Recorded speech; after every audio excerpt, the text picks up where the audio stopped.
Welcome back to the Need to Know podcast, guys. Holy shit. It's us. Alex, Reggie, Yo, what up, Pierre. Yo. P, what up? We are back. Yeah, we in the bell. It's been a while. Eons. It feels like a while, but I know we've been like dropping content, so maybe it doesn't feel like that much. Yeah. But listeners, in my day-to-day weekly life, this is like a thing, guys. We're back. Yeah, we in this building. Shout out to us. Yeah, man. Did we just reveal the fact that we took off 2 weeks? Yeah, they had no idea. We didn't reveal it. They could tell. We didn't drop 2 episodes last week. No, we've been dropping every week. But not the weekly episode. You know what it is? Yeah. So that's- Certain things have happened that we didn't speak about. Yeah, naturally. But yeah, I think they could tell that we took 2 weeks off. Yeah. Okay, y'all. We back. We back in your phone. Yes. Back in your ears. But it was intentional though. Like we planned it. We weren't like fighting and just like canceling. No, like we planned to take 2 weeks off. Sorry guys. Yes. I had to take a self-help trip. Oh, How was it? I had to like get in my spiritual bag in Miami with BBLs. You know what I'm saying? Yeah. The only way you can really re-center yourself is if you see people who's uncentered. You get what I'm saying? Like see the the imbalance, logic. you got to create the balance within the imbalance. I see the logic. So when you go to Miami, he came there's back a on bullshit. lot of Yes, he did. imbalance there. Oh, he came back on bullshit. The ass to thigh ratio is a fucking massive imbalance. So I had to like make sure I provided the balance. So I went to Miami and I had to get right. How did you Would get you right? want to surround yourself with like balanced people to motivate you to be balanced? You want to know what's funny about Miami? Miami is not the same. It's not the Yeah, same. I haven't been there in Miami years. is not the same. It's no more What has party. changed? It's no more niggas. No, it's niggas in there. I know some niggas living there right now. No. South Beach. Okay, I'm talking about South Beach. Oh, what? It's different. It's completely different. It's more like a family aesthetic. I saw a lot of old people. really? I saw a lot of kids on South Beach. Like I was going there. So was a the purpose of my trip, the purpose of whatever kind of sabbatical. That's what I like to claim it as, a sabbatical. Was to just realign myself. I had no plans on partying, turning up, getting blasted, drunk, none of those things. She had a good time. But I did expect to be around like sexy people. There was no sexiness in Miami. Bro, this... You don't remember that year that all youth, let's call them youth, went to Miami? And, YNs. Yeah, YNs went to Miami, was just running amok. Wait, you mean like I no? But remember isn't they was that every fucking in the year? elevator. No. There was I think it was around COVID. Miami got rid of the YNs. No, I know you seen a Nike ski mask out there. I was looking to be fearful. I was looking for danger. That's trauma. But there was nothing but like family It kind of felt like I love it. Now it sounds like my vibe. it felt like I know. Tampa. Have you guys ever been to Yeah, Tampa? I've Bay? been to That's what they're Yeah. known for. Yeah, It's yeah. older. It's a little slower pace. They're It's saying nice. the peace Ooh, was my unsettling. cup of tea. Fun fact about Tampa: Tampa Bay is like the capital of strip clubs in the United States. Did y'all know that? That is What? I true. thought it was Atlanta. You would have thought, Yeah. right? That's Culturally, where the it is. YNs be at. Culturally, I it's didn't say Atlanta. No, the YNs be. But Tampa Bay is like a really big strip club city. But Miami is very different. But yeah, thank y'all for tapping in. Thank y'all for flooding our DMs. Yeah, facts. letting us know how y'all missed us. I cannot wait to get to all of the things that we've missed. It's been a few. Thank you for supporting Curated Chaos while we were going. Yes. That's a fact. That was That's a super fact. dope. Please subscribe. Get into that. Yeah, man. I'm back in it. I feel good. Yes, I do. it does Good. feel good to pod again. Yeah, It does. Let's see if we It can still does. do this. I don't even know what. Oh my God. You didn't even introduce yourself. Nah, That's what I fuck, was wait, waiting nah, fuck for. all that. Fuck all that. Fuck all that. Fuck all that. Oh, Fuck all shit. that. Oh, Yo, shit. I have a new obsession, guys. I love obsessions. Go. Like a real bad. I need a job. I mean, Oh No, my listen. God. No, listen. Oh, you meant like, You just or left else your I will job. become. Yo, Okay, good. Yeah. I literally have figured that out about myself. Like, It took- I booked 4 vacations. wait, what? Wait, where else are you going? Go to work. I'm going to DR. I'm going, Oh, Jesus. I'm calling HBO I'm going myself. to Turks. You don't want to diversify No. your vacation. I like what I like. You Nah. go to the same 3 Yo, places. go to France, man. I love that spot. I ain't gonna He lie. Hold goes up. to Mexico, Miami, and DR. The trifecta. Like, bro, go back to what I like. Italy or something. Yeah, go to Paris. You know what it is? So somebody suggested Greece. Oh my They God. don't like black people. Nah, Well, I it mean, depends where you go. Greece Because underwater. I watch a lot of travel vlogs, and I watch Women of Color. They had a great time. Yeah. And But- Greece is sinking. You are a woman of color. I am a woman of Yeah, color. Facts. Ever But since dream Greece is like my dream vacation. Like that's my honeymoon trip. I'm Really? saving it. Reggie, go soon. Y'all ain't hearing me. It's sinking over there. Is it really? Mhm. It's underwater. Yeah, it's taking time. No, it's not underwater, like completely submerged, but it's taking time. But that's the trajectory. Yeah, man. Like I've discovered a few things while like I think weekly podcasts should take breaks so we can rediscover ourselves. I agree with that. I Absolutely. have no objection. No objection? No. It's hard to do when you're just constantly working from But I don't every know, like, single when week. I have our breaks, I just kind of like, because I love my routine. Yeah. So I don't really do anything crazy different. I just love being able to stick to my routine.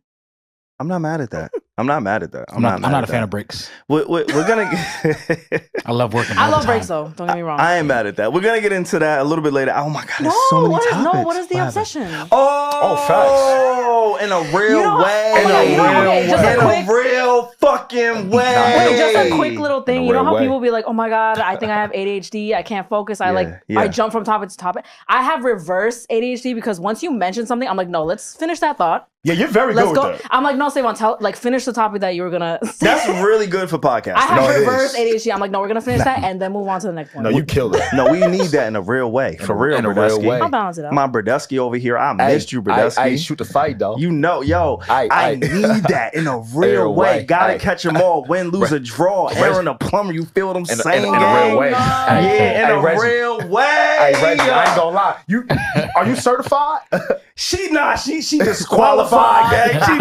Yo, you was not qualified. Hey, everybody, I fuck with qualified in a real way. In a real way, Yeah, Brodusky, you know what I'm saying? So my new obsession, I've been watching these 20v1s. Oh, shit. And the only 20v1 I'm talking about is Lil Wody. Wody. It ain't Woody, it's Lil Wody. Wody. Yeah, that's true. You right. Say it the right way. Yo, am I tapped in? You saying it the blood Yo, way. You certify me. Hey, he's certified in I'm a real way. He's Certified in a real Hey. way. Is this like? Would you say it's like the same genre of like Pop the Balloon? Oh, for sure, So that Brodusky. why do you like you do love like the these hood version. shows? For sure, Brodusky, because you know, Social I really experiments. gotta get qualified. Because guy. if you're not tapped in, you tapped out for real. In a real way. You know what I'm saying? I fuck with Aaron the plumber. Are you confused by this, Reggie, or have you seen the stuff we're seeing? I love that I don't watch it, but I've You seen seen it? like clips here and there. You want to know why I like him? He wants men to fight again and put the guns down nigga. In a real way. in a real way. I like that. He's on some real like, yo, let's just shoot the fade. Yeah. We don't gotta throw no guns up. Just shoot the fade and we'll handle it. I'm into that. Yeah, I'm into that. That's Let's push something. that. That's a sentiment we could get behind. Facts. I'm You with know that. what I'm saying? Like, and you gotta be qualified. If you're not qualified, you gotta go to the left, like Erica Mena's breath, nigga. Y'all don't know what I'm That's talking about. crazy. Y'all He ain't been said here. It's That's right. right. I think he was on her show, right? Yeah. He went from looking for love to this. I'm Hey, like that's number crazy. one fan of like shitty TV right now. Hey, welcome. Okay, but You tried to make fun of us before for doing no, that. I was just about to say we were crazy. talking about shows that are actually very popular and very well For sure, produced, like for Love sure. Is Blind. We're like, Savon, you might Yeah, like it, and you're for like, sure. no, that's Telling for you you low love intelligent it. people. Oh my God. And I was like, all Welcome. right. No, because Welcome. And now you're like, I love Pop the Balloon. Yeah. there's levels to low intelligence. This is true.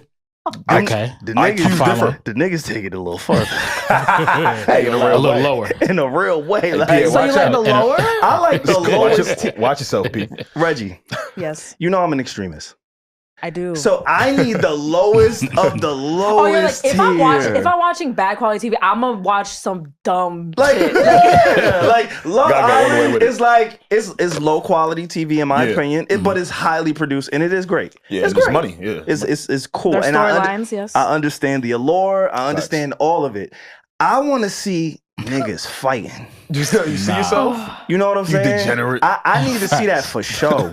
For show. For sure. I ain't gonna lie, that's entertaining. I hate to say that. Like, and I love people who just live in their truth. I Okay. do. Yeah, Lil I like Bodie, that. he living his truth. He a snitch. And we Damn. That's good. Damn. Nah, Savon is right. He is a snitch. I love it. I love people I like who that. just live in their truth. Okay. And that has been my newfound obsession. Now, I'm a man of balance. We're going to get to the podcast. I swear to God. Promise, This is a guys. podcast. I swear to God, we're going to. But being a man of balance, I Yo. also started reading a book, Alex. Your Oh, many yeah. men. Oh, shit. Savon is many men. First he said he's a man of extremes. Now he's a man of balance. What was it? The ways Extreme of, balance. the ways of the superior man part Part two. 2. What was it? The book. Yo, Reggie my twin, because while I'm about to say that word for word. I don't think they got a part 2 yet, Yo. Brodusky. Okay. You sure? Waiting for you to write it. They got again. I What they shouted got out our good brother. Yeah. Don't offend your tribe, Caleb. Hey, that's my tribe. Caleb, what up? All the habits. The atomic habits. All the atomic habits. I'm 4 chapters deep. I'm knees deep in that. You know what I mean? Balls deep in that motherfucker real quick. And all you gotta do is get 1% better every day, Brodusky. And you gonna be better in life for real. Yeah, put that in your bio. Yes. In a real way. Are you an audible book guy? Or you like to read? I'm reading. Okay, I like to highlight. I'm an active reader. That's fine. So I like to highlight. I like to go back. I like to like do all of the brackets and all that. Like, yeah. I treat like I'm actively reading. If I just read passively, I'm thinking about like register the lack of the BBLs on South Beach. Oh, okay. You know what I'm saying? Like I can't focus. Can't do that. Okay. You can't do that. Brodusky. I'm reading a book too. This is an older book though. What you reading? Late to the part. This is The Alchemist. I'm so late to The Alchemist. Wait, you never read The Alchemist? I never read The Alchemist. It's a classic. It's a classic. Yeah. You know that's J. Cole's favorite book. Oh, is it? He loves it. I've actually heard him. Yeah. Does he have a song? Fucking some artwork? Some artwork? No, I'm thinking about the antidote shit. What's it called? I Apologize, the book? Huh? Oh, the book? The J. Cole. I thought it was I thought you said J. Cole had a book.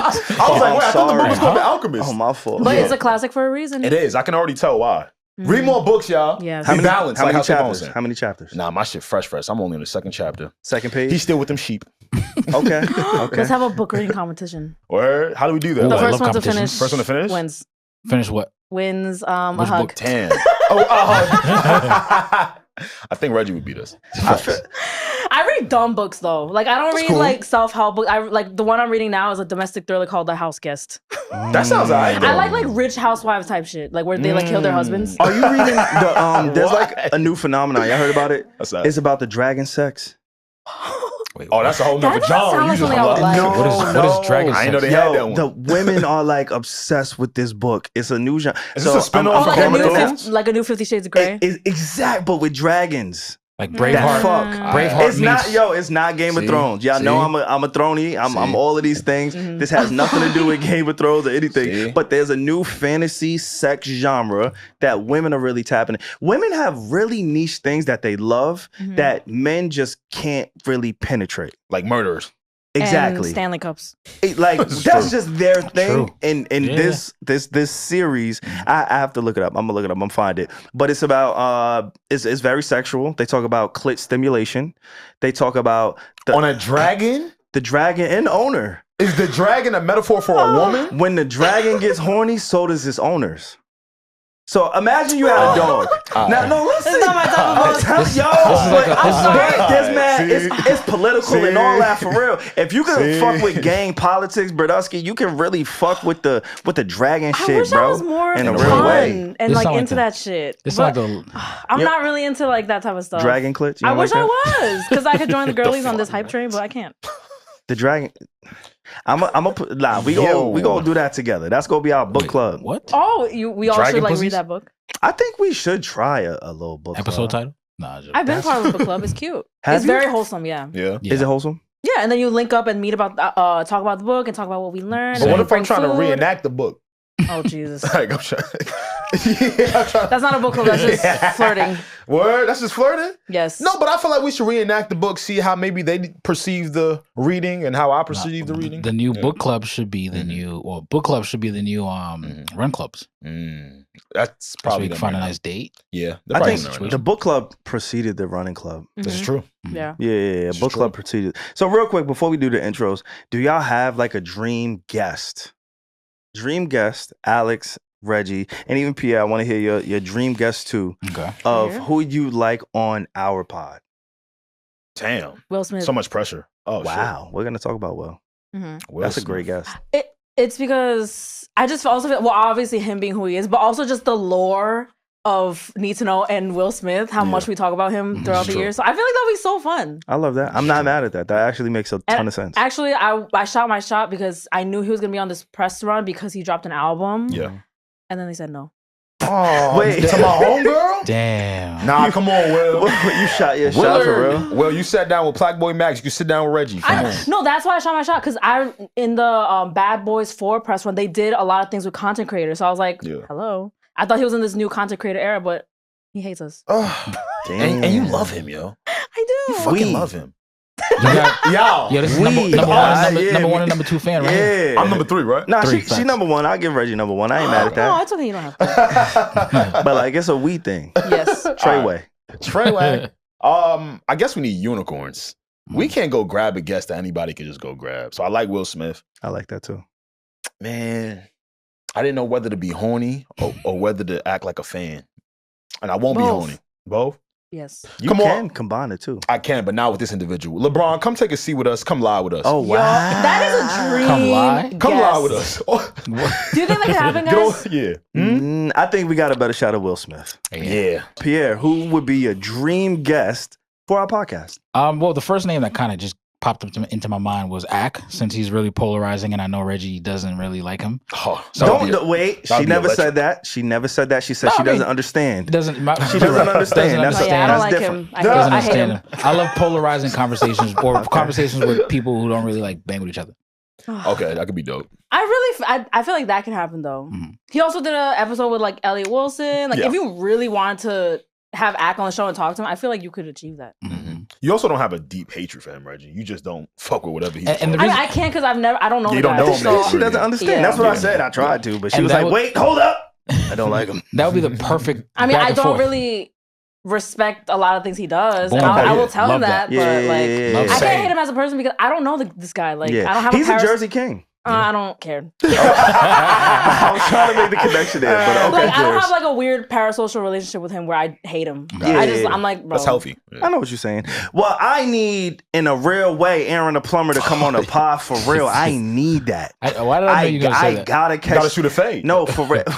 Just for him to come on the pod. I'll shoot a fade. If he was like, yo, I need a fade to come on the pod, I'm willing to do that. Win, lose, or draw, gotta catch them all. The man of the pod right there. You get what I'm saying? Are you crazy? In a real way. I need. Wait, Pierre, you scared? You scared? I'm for him, yeah. Oh shit! For Savon, absolutely. I wasn't even looking at it like that. Wait, what is we talking about? Oh shit! I don't know what's happening either. I don't know what's happening. I asked Pierre if he was scared about Aaron the plumber arriving on this podcast. Yeah. He goes, "No, I was scared for Savon. I love my brother. I want to see him around. There's no reason to be scared for me though. Okay. There's in a real way, for real, Brodusky. Like you gotta relax. Like I know what that comes. But also, yeah, Lil Wody. Nah, he gonna snitch on us. I don't do anything that's illegal. Like, all my activities can be said on camera, so he's still gonna tell the feds. I don't need no snitch nigga around me. No, go tell on them other folks. What are you doing? Yeah, nothing. Nothing. That's your dream guest. Yeah, please get it. Like we were like LeBron James. Over here talking about unicorns.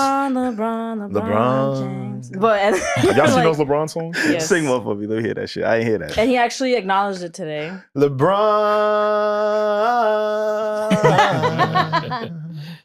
Do. Yeah. Have you seen the I'm talking about the man on the leg? Yeah. I'm talking about who dunks the ball. Yes. And it's just so ironic because these start off as a joke, but they're actually like mad good. People are talented. And like the songwriting, I'm like, wow, you guys are talented. It's perfect. I only heard the T-Pain version. I could put you in the mansion. All the way, like, I don't know where. But I did hear that. But yeah, I need that in a real way, for real. But with that being said, what's going on, y'all? It's the Need to Know Podcast. What you need to know, when you need to know, on the Need to Know Podcast. Thank y'all for rocking with us, man. I know it feels like we haven't talked about current events in a real way for a long time. But we have curated chaos. We hope y'all been engaged with. Not hope, actually. I've seen a lot of people engaging on socials, in the DMs. Alex, how's your DMs looking these days? Yo, I'm going to read this, actually. It's funny you say this. And this is more of a reason for you guys to sign up for Curated Chaos.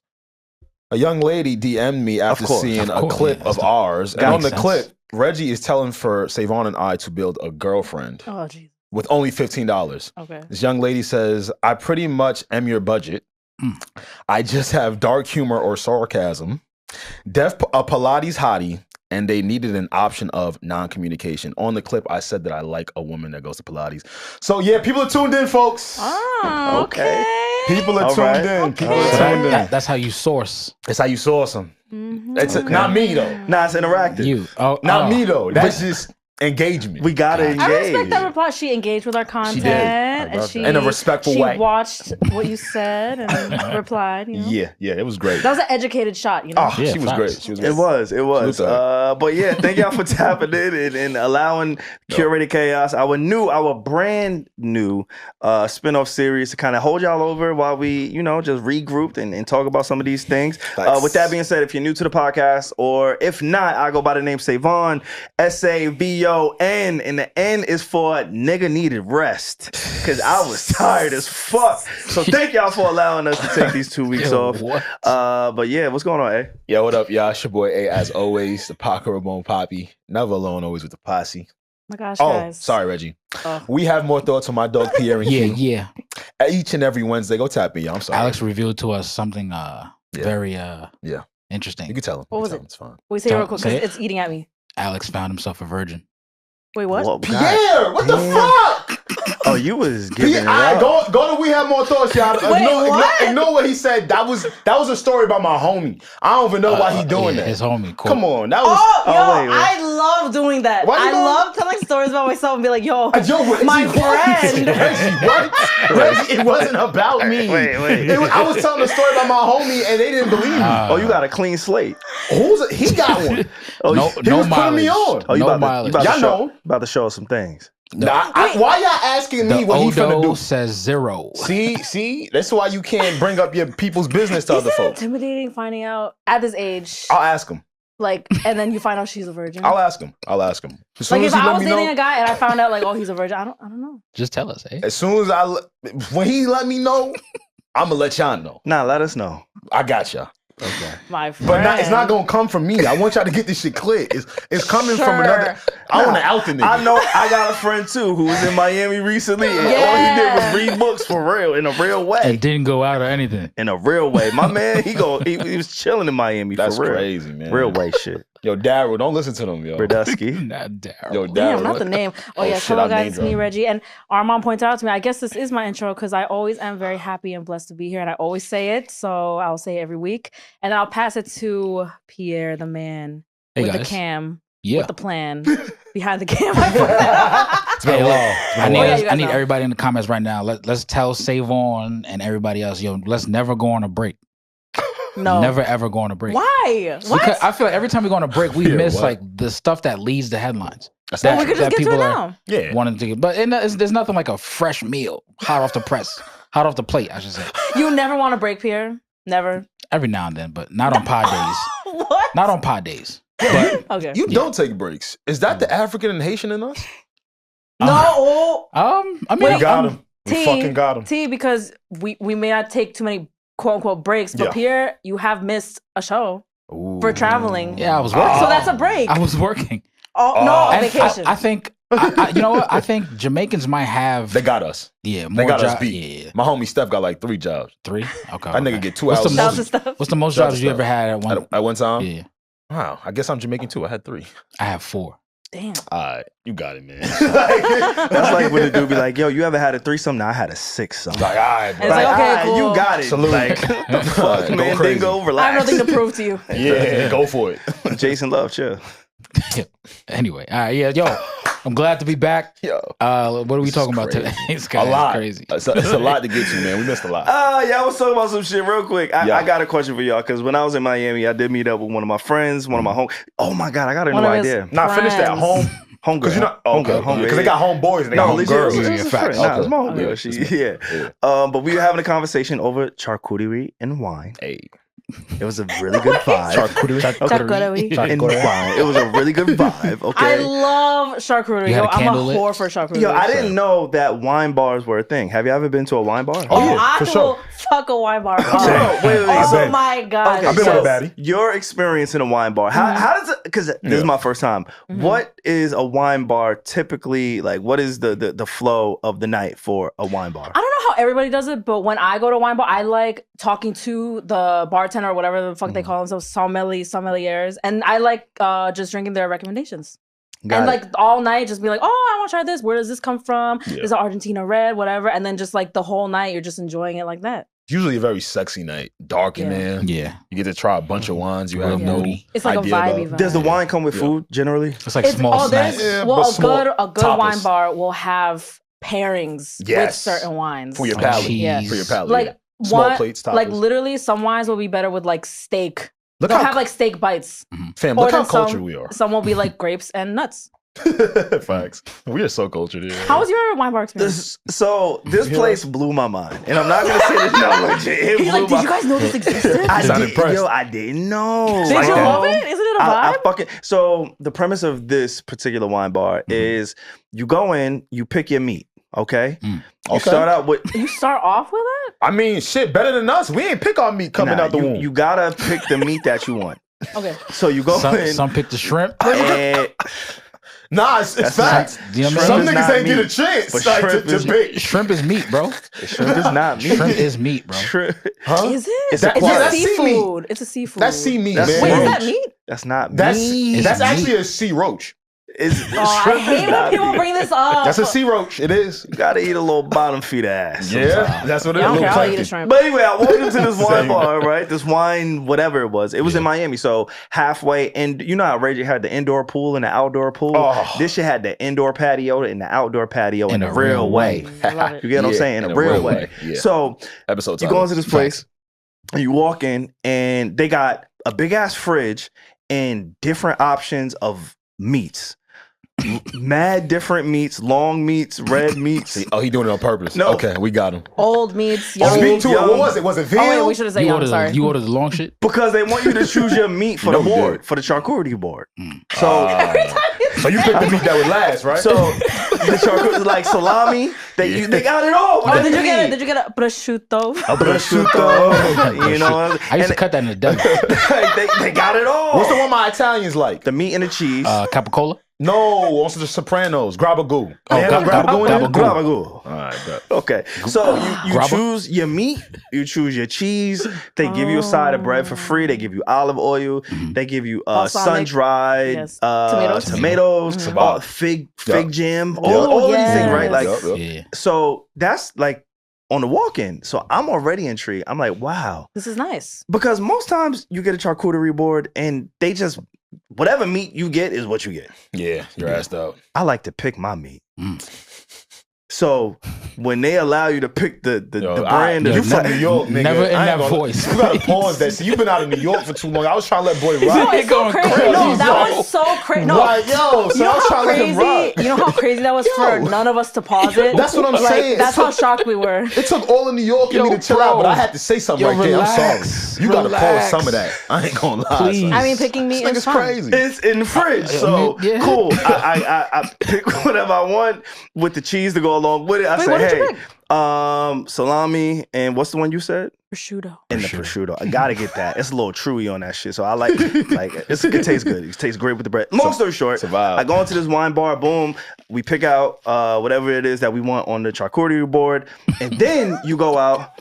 Yes, I'm laughing how I say charcuterie. I'm it's fucking a different way every time. I'm remixing it in a real way. Every time you say you stumble a little bit, and then I'm around like, let me but in a real way though. In a real way. I gotta catch them all. Chill out. All right. So I pick out the board, and after you pick out what you want on your board, your spread, you go and pick your wine out. Yep. And now I'm like, wow. Wait, what happened? Why you we just listening. Nah, so you pick your wine. Full transparency. I'm looking up list of charcuterie meats. You spreading your shit? Yeah, I put that on the spread for real, in a real way. But then the fascinating part about this particular place is you pick your seat. There's no server. There's nobody rushing. You just pick out your meats. The entire thing. You pick your wines. You pay. And then you just vibe out with your people. You could take as many seats as you want, as long as you look where you're impressed by, bro. Because in New York we don't have that. In New York, I never do that in New York. This place, there's no reservations. You could pick as many seats. That gives me anxiety. You know why it doesn't though? Because they're not knocking at your fucking table. Hey, you guys got to order more food. I could have been there all night. It was just very chill. Were there a lot of people vibes? Like, give me my wine, give me my meats and cheese, and just let me vibe out. Like, it was a really different experience. So that's why I asked you, what was your experience with wine bars? Yeah, because mine was not I bad. had never been to one, and the one that I did go to, it was like a free fall for wine and meat. Sound alright. Who the fuck don't want that? Crazy. I feel like I know I would like that. And for Alex, they were smoking in the spot because it was an indoor pool. He's like, okay, now you got me. In the outdoor pool. That's what I mean. All right, you got me. Sativa and me to this. So I got the idea. A little sativa and sopressata, Come you know. on, come on, Red. The Grabago. Little grabago. The Grabago. With the grabba. Come on, and you know I got grabba in And my. the goo. Come on. With the brochure. We so cultured up here, boy. I tell you. It's like a choose your own adventure. Yo, and I choose everything. Choose your own everything. That's a vibe. Was that your favorite place in Miami? Yeah, it was one of my favorite things to do. Yeah, I can legit, tell. legit. Fire. Yeah, I'll go next time I go to Miami. I'm gonna send y'all the name of the place. I don't want to make it too hot. It's already really hot. Like it opens at 6 p.m. and there was a line waiting at the door. I was there at 5:55. I didn't know what it was. My friend, she took me there. She was like, "Oh, it's gonna have a good time. Cool." I bet.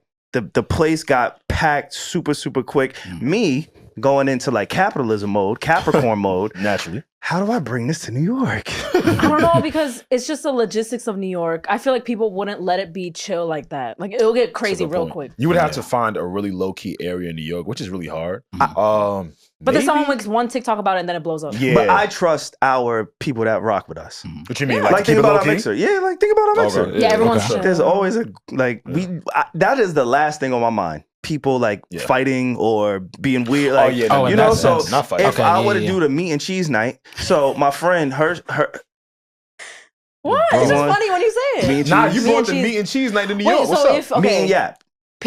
I like that. Pick one for the rest of the year that you can only do. The wine, meat, and cheese night, choose your own adventure, or hookah bars. Go. This is what we do on Curated Chaos, guys. It got real serious. Wait, hold up. It's pain right there. I haven't had a good hookah. You know what? I'm going to switch it up. I'm going to do the meat and yap. I like meat and yap because meat has two meanings. Like come meet up and actual meat, that's hard. Yeah. 3 meanings. My goodness. See. If you really it got 3 meanings for real. I don't know though. I can't. I love a charcuterie board, but I can't. Like every time I go out, I don't want to have like mad cheese. Like, but you stop eating cheese. So all right, I know we've been saying this a lot, so I don't want to say it to you because you my good sis. If you don't want the cheese, you could eat the meat. Yeah, because that's what I did. I only had just straight up cured meat all the time, and bread. They give you free bread with olive oil and sun dried tomatoes. Like it was a really nice vibe. Date night. Sounds if you're great. just trying to get to know each other. The crazy thing is, I thought about this because at the top of the episode, one of y'all had mentioned. I don't know if it was it body counts? Did y'all talk about body counts? Virgins. We were talking about virgins. Yeah, Pierre was. Right? Somebody mentioned Alex a virgin. No, Alex's friend. Pierre was talking my about fault. Alex's friend. Yes, Daryl. The fuck? Yeah. My fault, D. You and D.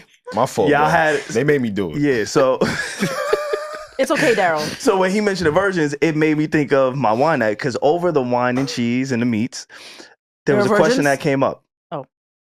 And I want to know, and we don't have to stay here long because we got so much shit to talk about, but I do want to know from y'all because this was a really dope icebreaker. I was at this conversation with 2 people I was familiar with, 2 of my friends, and then the rest of the group I didn't really know.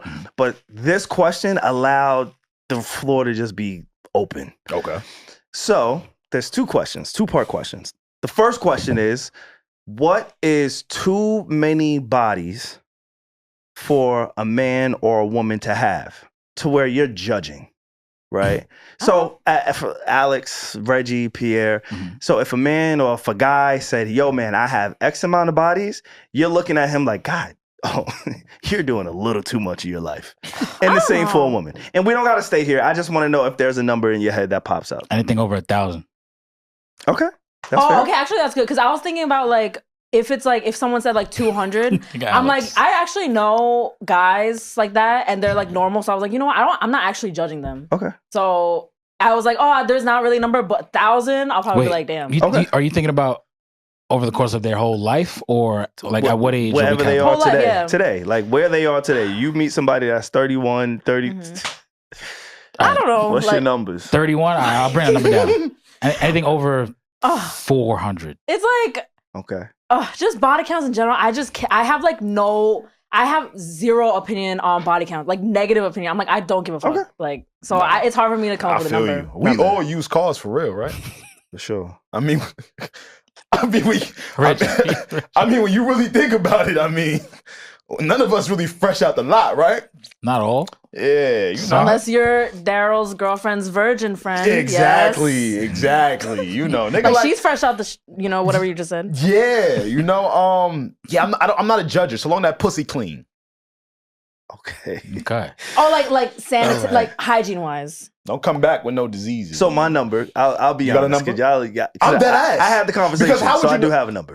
Before you answer though. Wait, you said for a guy. I think I know what he's going to say. For men and women, I wanted to know both. But like, we are equal opportunist judges here. Okay. You have that number in your head, right? Yeah. Well, what is it? Okay. Now, what if they lie about the number?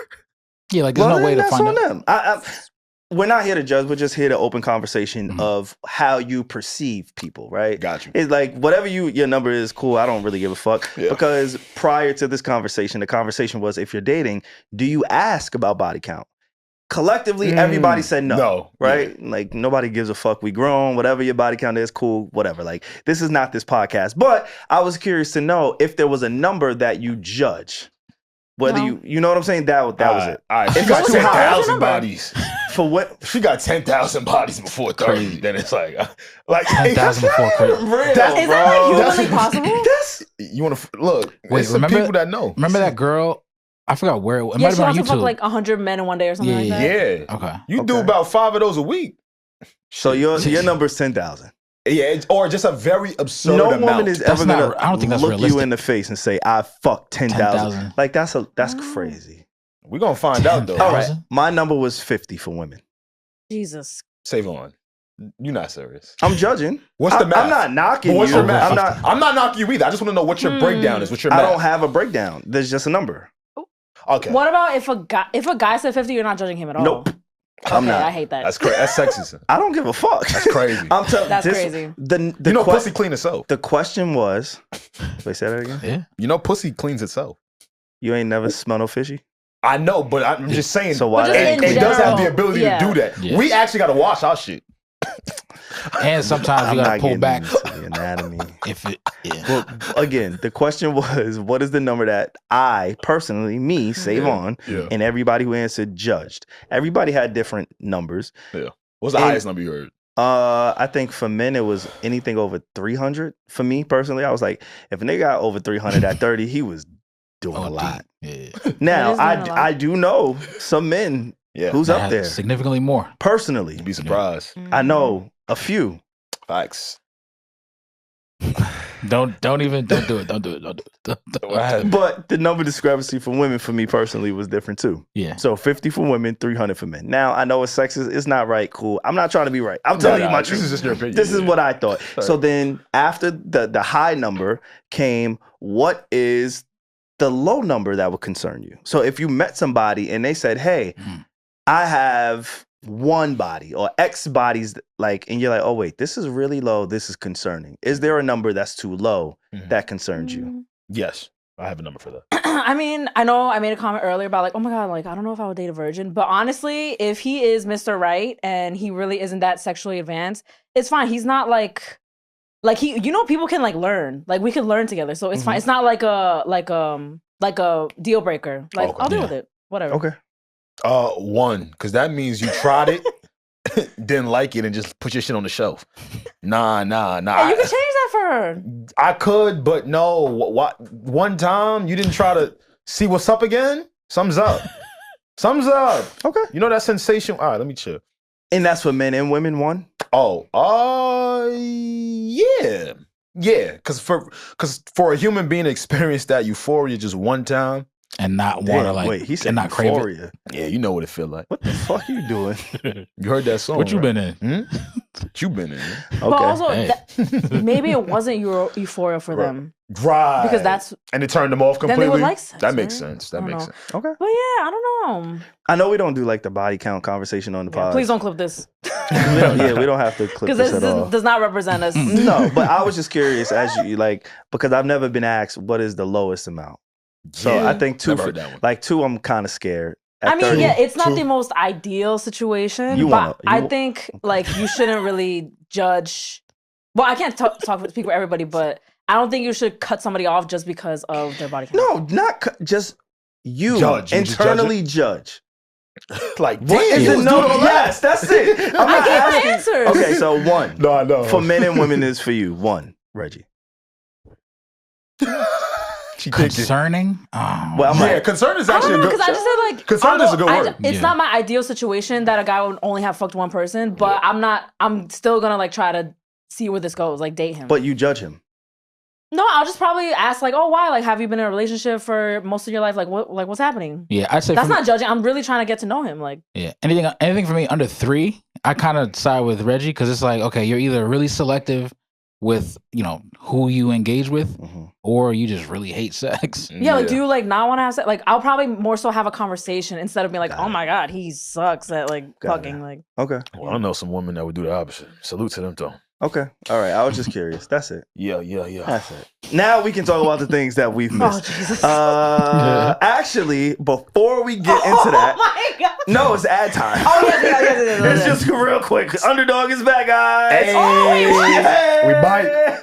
Underdog is back. It's the playoffs is coming, Reggie. Yes, what it the is. fuck you mean? That's what I was trying to say. Nah, And you guys said I was stupid. Nah, no, you good.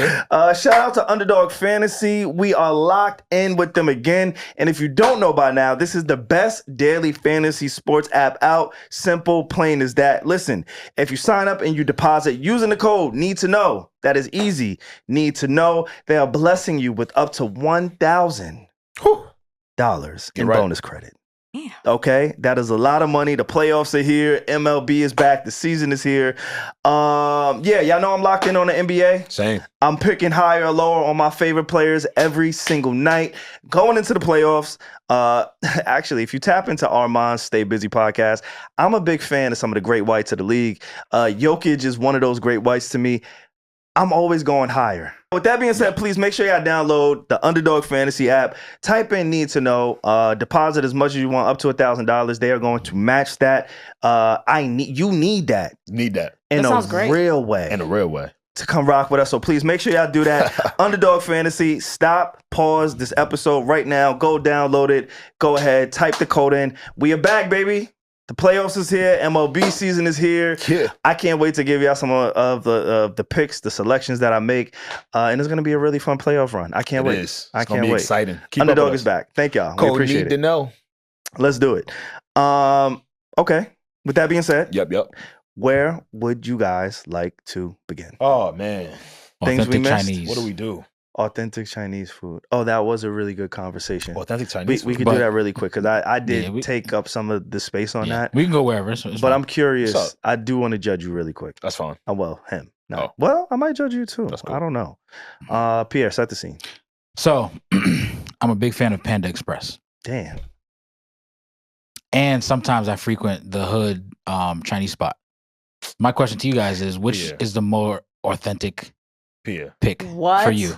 Pierre. For me, I'll go first. For me, I rock with Panda Express every day. Pierre. But the honey walnut chicken. That's not the question you ask. Not like, oh, which one tastes better. It's which one's more authentic. Pierre. A chain restaurant is not going to be authentic. Thank you, Reggie. It's not. But to me, the hood Chinese spot is authentic. It's ran by a Chinese family. Pierre. Nah, but they don't have. Dang, I don't want to.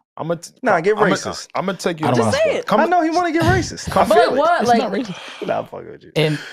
In China. And in Asia. Look. Mm-hmm. What else?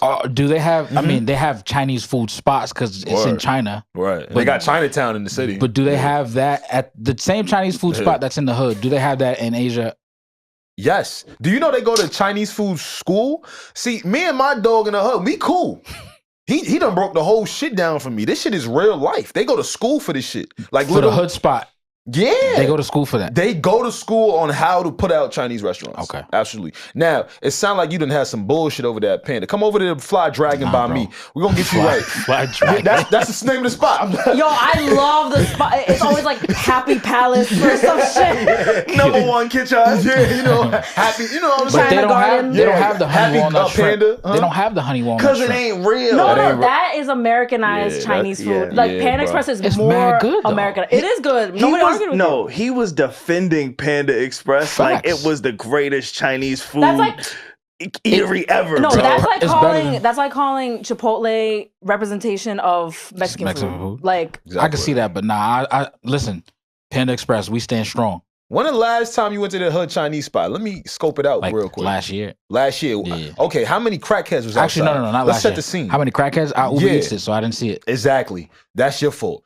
You were supposed to see how crazy the trenches was. The real Chinese food spots they're not on Uber Eats. Exactly. Oh yeah, no. You can only get them on the menu. Like they don't even you take gotta card. go. Yeah, they don't take card, no cash. They don't do Uber Eats. They got the bars in the window and all that. And the menu up top, like the LED screen, like it's like all faded and shit. It's old. All yellow. And they not updating the screen either. Okay. All right. All they do is update the price with Sharpie. Yes, with Sharpie. They update the price with Sharpie too. You know it. I really love them because like in a snowstorm, in a hurricane, like they will always feed you. They were the MVPs of COVID. I forgot the fries, the hot fries, right off of the right out of the oil. Man. Panda Express, they probably don't even serve fries with hot sauce and ketchup. Of course they don't. Man. Do they? I don't think Them so. niggas probably got MSG in it. That's fine though. A little bit of that. Come on, man. You need a little bit of that. You need that. Yeah. Pierre was like he was trying to die on that hill. We had to bring it to Alex, the hood advocate. You know what I'm saying? We had to. We're gonna get him right. Don't worry. Yeah, but I mean, I do feel like I don't know, guys. I will say New York, New Jersey Chinese food is very different. Like I really thought about it. Like if I ever move away from here, one of the things I'll miss most is the Chinese takeout. For sure. Because around the country, it's not the same. You ever had Dominican Chinese food? Have I? Puerto Rican. Like in DR? You gotta go to the spot. Wait, I don't understand. My brain isn't computing that. In DR? In DR. Or NPR or in Mexico. I mean, that's fair. They have Nigerian spots I'm bugging. They have Chinese spots in Nigeria. So this doesn't what? Hell But does it taste like what we are used to? Yes or no? Because I've had Chinese food in other countries and it doesn't taste the same. Like, it don't. It's been a while. I don't want to say it live. They use cows and all that? Yes, they fucking do. It's like KFC in Jamaica. But that's illegal. But that shit is good though. They're known for their KFC. Yeah, that's how I feel when I'm in these countries. I'll be like, oh shit, Hong Kong chicken in Tulum is fire. Hong Kong chicken is crazy. Nigga, that's what they. I know. On the menu. There probably is a spot that's called Hong Kong chicken. That is the fuck you're talking about. Well, we got mad shit to get to. Let's start out with some of the things that we missed while we weren't covering current events over the last 2 weeks? Just about. Where do y'all want to begin? Do y'all want to begin like heavy, light? Let's go light. Light? Yeah. Okay. Let's breeze through a few things. Have y'all ever done 23andMe? No, you haven't because y'all all know where you come from. I know exactly where I'm from. I did. I ain't do that shit. I thought about it though. I'm a little curious because I know I'm Korean. I'm very proud to be Korean, but I am wondering like, what if there's like a little something else in there? Italian? Like, what if I'm like 20% Thai or something? I feel like that'd be really cool, but I've never had any interest in doing 23andMe. What if you're 3% Haitian? That would be amazing. And you found your Haitian mate. That's currently. That would be so cool. What the fuck? Yeah. People do think my dad is mixed with something because he's very, very, very tan all year round. Really? And people are like, why? That's not common for like Koreans? I don't know actually. I don't know. There are probably parts of Korea where they are his color, but he's very like tan. I don't want to say dark because people are like, that's not dark, but black. Really like. Don't say that. Come on. My bestie did think my dad went to an HBCU. Because she was like, did he go to Howard? I'm like, no. I've seen pictures of your dad. He would fit right in. Yeah, but I don't know. I am interested if there's something else in me, but I've never been interested in doing 23andMe. Well, 23andMe, the DNA, there's a leak. There's a leak. For anybody who's done that, they are selling your DNA to AI companies. And, there's the potential. Let me not say that they've done it. There's the potential leak of your DNA being spread across AI. And it's really scary. What are they going to like do with it? iRobot. Build another you. Facts. Cyborgs. Because you sign off on everything. You give them the rights to your DNA. And that is, somebody was like, hey, look, you can have your password leaked. But not your DNA. You cannot change your DNA. You can change your password, right? There's a leakage or some type of whatever corruption happening with your social security. You could even change your social security number. It may take a while. Can you? It may be annoying. Yeah. It'll get you to CPN. That's how when you go into witness protection and shit, you change your identity. It's just a number. Oh yeah. I would never trust witness protection program because I feel like eventually they're gonna trace it back to me. Exactly. Like I'm gonna be found. Your DNA is the same thing. You can't get rid of it. So that's something we missed. I don't know if y'all saw that. And me. No, I did see it. So they've collected all of these samples. Yep. And what happens to the samples? I think the company, and don't quote me on this, I could be like completely wrong, but I think the company is struggling financially. They're going bankrupt, and so they have to sell, right, to like get out of it. Black market. And then all of the things that come with that is your DNA and your information, and so now you're shit out of luck. Don't take my DNA and struggle, nigga. You and then sell it. Yeah, bro. You can't take my DNA and fucking file for bankruptcy. You can't do that. When is the last time you've read the terms and conditions to anything in life? Fully. It's like 80 pages. Never. Of fine print. Never, right? No, I don't think we just don't do it. We just check the box so we can continue doing what we got to do. A quick little scan. The terms and conditions. We having real terms and conditions. So. I don't even scan. I just scroll all the way to the bottom. Like, if I read it, like if I genuinely take the time to read and go through it, what am I gonna do? No, I'm with you. I can't do anything about it, so I'm just like, whatever. And that's probably the scariest binding contract that we sign each and every day that we don't even think about. Facts. What? The terms and conditions. Oh yeah. To move forward. Yeah. Oh well. Tough titties. Sorry, y'all. They got y'all. I'm just curious, like, what is something really bad gonna happen, or with this? I mean, it could. That is scary though. My nigga, you got to send my DNA back. No, they already have it. It's already in the system. It's in the ether already. Make me feel good. I don't know. Send something back. See, that's the beautiful thing about knowing your heritage and where you come from. Facts. Yeah. You never was even curious. Like, I know there's family members of mine who've done it. I've never done it because it's just like, it is what it is for me. No, not your auntie and them. Yeah. Auntie, she out of here. No. I love that nigga. She gone. I'm going to see her. She's, bro. Wait, what were her results? Was she like, because a lot of my friends who have just so happened to sign up for it, they always have Nigerian in there. I'm not even joking. I mean, I'm not even trying to be funny. That's the motherland. They're all like 10% Nigerian. Like, yeah, we just spread all over the place. Nah, it was Alex's, never mind. Grandfather, it was. Yeah. Alex, the original super spreader. Hey, watch your mouth now. That's my grandfather. Yo, his grandfather. Alex's family was the original Adam and Eve. Salute to God. Okay. All right. Yeah. So that was something we missed really, really quick. What else did we miss? Marvin Sapp. Shit. Close the doors. I said close the doors. Marvin Sapp. Marvin, you my guy too, man. Trying to get 40,000. I know what it's like to try to get a quick 40,000 sometimes. Nah, we all do, but we never locked the nigga in the room to do it.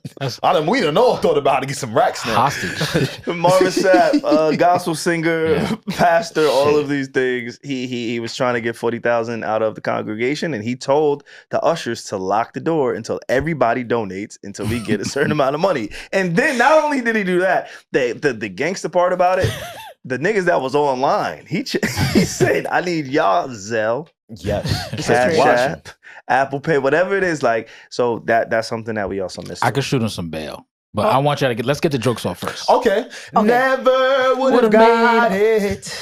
Okay, the remix. Never would have got it from my wallet. And that's my man too. That's my man. That sounds crazy. That's one of the ones. Okay. I just want to say, since then, he has, people have, of course, reacted. He has issued a statement. He said, well, people took issue with my tone.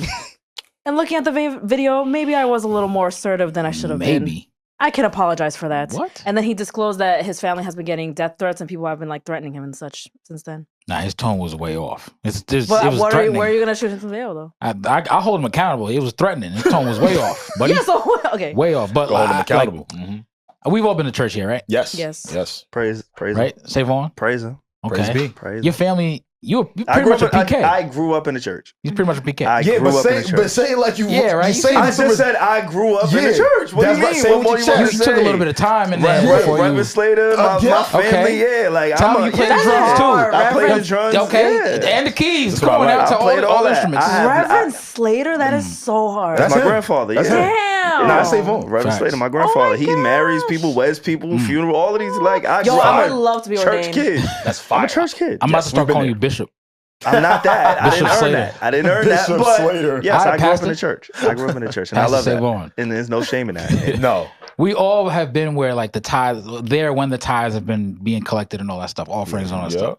Get your 10%. Word. It's a security risk especially if you like, but if you say like security, like there's a lot of money moving. Yeah. You know, you're passing around the offering plate. Oh, so you don't really want a lot of people moving around just to make sure that the money gets to where it's supposed to. So you lock the door. Is that what he meant?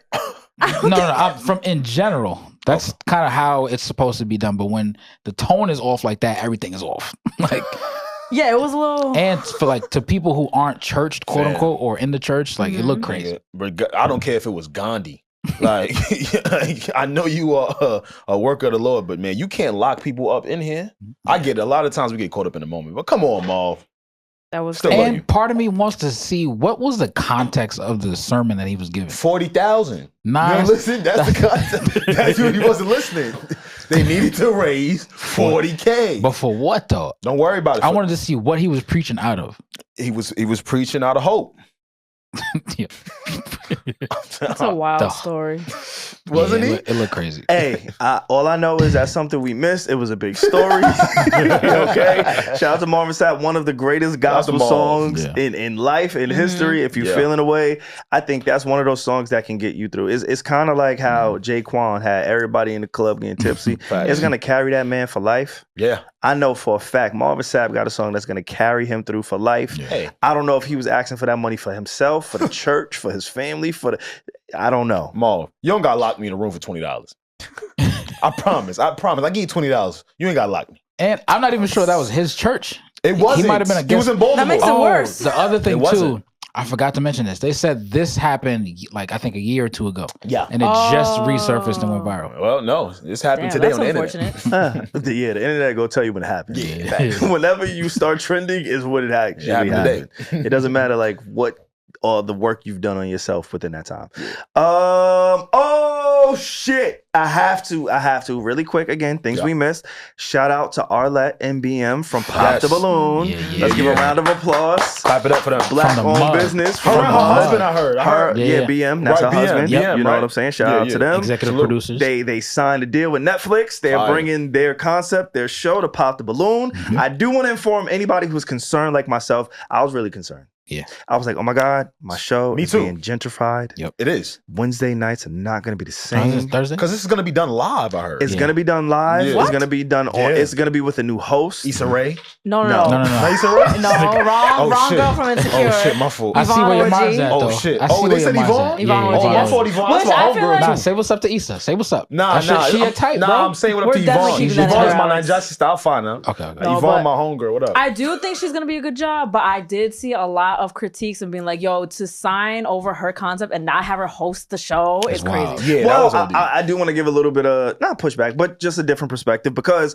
she's still keeping her show on her YouTube page in the same format. Nothing is changing with what it is that she's doing. Right. She's just become an executive producer with Netflix, with Yvonne hosting it on Netflix. Yeah. So I love the concept. I love the play. I think it's amazing. Again, one of those things we miss. We talk about, let me not call this trash TV. We talk about low quality reality TV. I don't know. High quality reality TV. I don't know though. Because I don't want to knock them what they built. It is a creative concept. It is. She literally invented that. Like, and there's so many, real quick before Pierre goes, there's so many different versions of it for her to be the standout for her and her husband to create what it is that they created. Yeah. And then have executive positions over at Netflix to expand it. It's amazing. And still retain the rights to do it on your page still. Is amazing. I just want to salute them. Again, really, really quick. We don't got to stay too long. But shout out to Arlette. Shout out to BM. Shout out to all of the people. Shout out to them for also introducing in a real way Aaron the plumber, because he was really on that shit in a real way. And I can't wait to see what they do. Yeah. That is a huge win though. To have that show on Netflix. It is. I just wish that that she would host it. Yeah, because that would have been crazy. I actually like the fact that she's not. I actually like the fact that they got a pro because she's still doing it. No, like a professional. No, I stand by that. Like Yvonne is a professional host. Just a professional host and somebody who's probably a little bit more recognizable to like the public. Yeah. But she still keeps her show. She still keeps her format. Now, and I would have been happy either way. Yeah. Right? The way that I wouldn't have been happy is if they was taking the concept and she wasn't a part of it at all. Yeah. And they put in the contract and saying, hey, you can no longer do it on your YouTube channel. right? Okay. Like that is when I would be like, this is like I'm not feeling that. But the fact that her and her husband are still involved, because it's business. At the end of the day, it's still business. I wonder how that convo goes. Yeah, so we love your show, but we're not going to use you as the host, but you could definitely be producer. Yeah, like that's kind of crazy to me. No, I mean that's negotiations. Like clearly she was happy with the deal. Like she really liked this because she signed it. So if she really didn't want to do it, and it's a bag. I don't think they would have I don't think this would have happened. It's definitely a bag, but at the same time though, like what a lot of people have broke from Netflix. Netflix doesn't only put on celebs that you already know, I don't think, right? So why not? This would be the perfect time to have her lead it. And having two shows exist, one on Netflix and one on YouTube regularly, I think that's almost like a conflict of interest because how much of that traffic from Netflix is flooding onto their YouTube? It's not a conflict of interest because she benefits from both. Yeah, she definitely benefits from both. She benefits from both in terms of visibility for herself. Because maybe she doesn't want that. Right? She could have spun off something else. I was just gonna say, what if she wanted to be executive producer and is honored that Yvonne is gonna host it? I don't know because she might be really happy with this deal. That could be her idea. And I want to, from a different perspective, how many times have we seen the major corporations just steal a concept, not credit you, not work with you at all, and just take your shit and it's big bank take little bank, right? Like, the fact that they're working together it's a win for me. And I think no matter what, her show is so authentic. Yeah. Because they're probably not doing the same vetting as a Netflix. And again, it's not a knock to them, but it's just a lot more relatable. Like one of the reasons why I watch their show is because I can almost see myself on that show. Nah, we need to see both you and Alex. Want to go on it? Yo, just for the plot. I do. Just for the plot. Just to say I did. I would never. But that's the part. Like when Netflix take it over, I've never seen a white person on Arlette's show.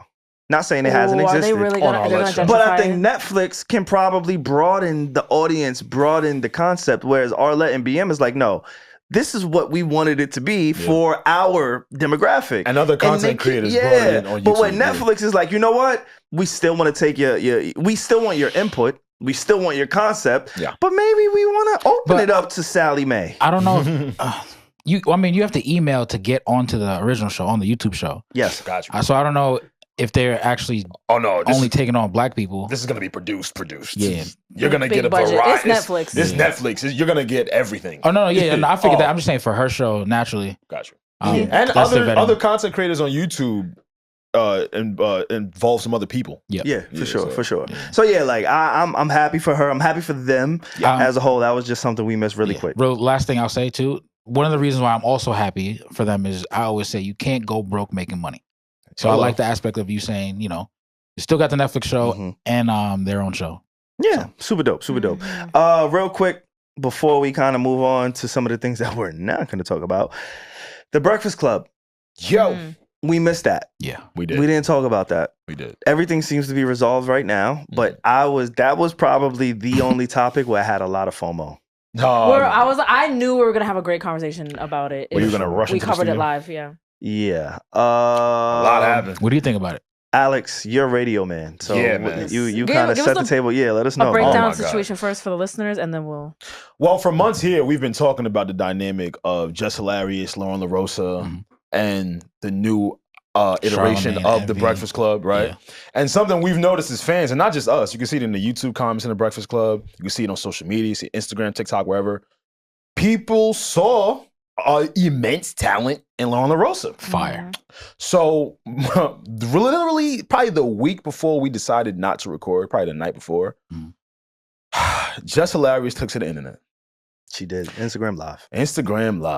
And she spoke on some things that we all naturally kind of assumed, but she really elaborated on what was going on inside The Breakfast Club. And we all know that Just Hilarious was hired as the third Breakfast Club member, however many months ago. She even featured us on their promo when we were talking like, oh my God. Oh yeah, shout out to I think it was Art. I think Art kind of put our voices in there. So shout out to Art. Yes, that's a fact. Shout out to Art. And like she just went into how she really feels. And one of the biggest things that stuck out to me was she comes out, she says, yo, I came back from maternity leave. For those of you that don't know, she actually elected for Lauren LaRosa to fill into her place while she was on maternity leave. Just Hilarious, Lauren LaRosa are two of many that actually auditioned for the Breakfast Club seat for months. Yeah. Again, they finally landed on Jess. Jess was like, you know what? Lauren was so good when she was here. If you could just bring her in here while I'm out, that'd be great. In her time away from the from the show, Lauren LaRosa thrived. Yeah. So fast forward to when Just Hilarious went on IG Live, she went into everything about how when she arrived back from maternity leave, Lauren was in her seat. She was still there, she said. She was still there. She was confused. And obviously, nothing was properly communicated. Savon, Regi, Pierre, I kind of want to know where you feel. I'll say this first. I personally feel as if that was on the fault of the higher-ups or whoever is responsible of getting certain messages across here. Imagine if we brought Regi here whenever we did on the podcast, and then, hey, we're like, you know what, Regi? You're the third here. We love you. This is dope. And then you went on vacation for about 2 weeks. You come back, Pierre is in your seat, and we didn't properly communicate. That's way different, though. Name another girl. Name another girl? Yeah. That's way different, though, because Pierre has been a part of the Need to Know's team longer than somebody so. Name a woman or another woman. Name another one. Melissa Ford. Let's say we just brought him. I wouldn't have an issue with Melissa Ford. I wouldn't have being replaced with Melissa Ford. I ain't gonna lie. But what about your job? Take my job, girl. Because it's not really on the person. It's really just what was promised to you, right? Like you should be able to communicate it to Regi. Yeah, like I'll be like, wait, what? Why didn't you tell me? But then now, like if I say something as Regi, if that happened to me, like let's say I was Just Hilarious, if I say something now, I just look salty. Like you know what? Like this girl, and I feel like people were gaslighting Jess a little. This is not my whole opinion, but just a little part of it is like, I feel like people were gaslighting Just Hilarious a little bit because Jess wasn't saying like, Lauren sucks, like I deserve her spot, she doesn't deserve. She didn't say any of that. She was always bigging up Lauren, but she's like, hey, like I just felt a little blindsided. And I'm saying like, oh, my Jess with the mess segment, like just give it to her now. If she's like doing, I forgot what it was. Like she said she felt like she kind of was took doing over her worked out. segment. If she could read, let her read.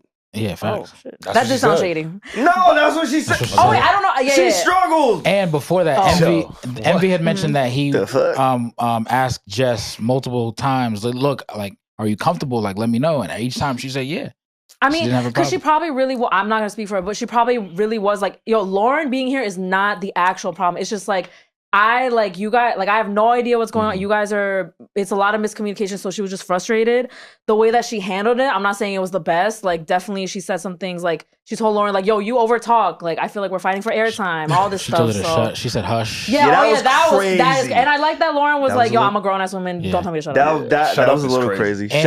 I'm not good. I'll go for it. The one thing that really stood out to me that I feel like most people are kind of missing that went on was Envy was like, look, when he was saying that she wasn't going to be here anymore, or when the producers were saying that, Jess was like, okay, cool. Mm-hmm. Like Lauren is talented, but to know that, okay, I don't want her to be there and everybody else is okay with that, and you not even stick up for her. Like, nah, I want her to be here. Like, we just got to talk on behind the scenes. Yeah. That was crazy to me.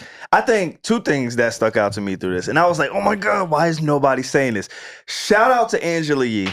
Hello. I know Jess, she kind of threw a backhanded compliment in saying, oh my God, I don't know how Angela Yee did this for so many years. She said that girl's not crazy. Yeah, she wasn't crazy for leaving. She was like, she's not crazy for like, and I get that. That wasn't addressed in the whole reconciliation on air. I didn't hear Angela Yee's name come up at all.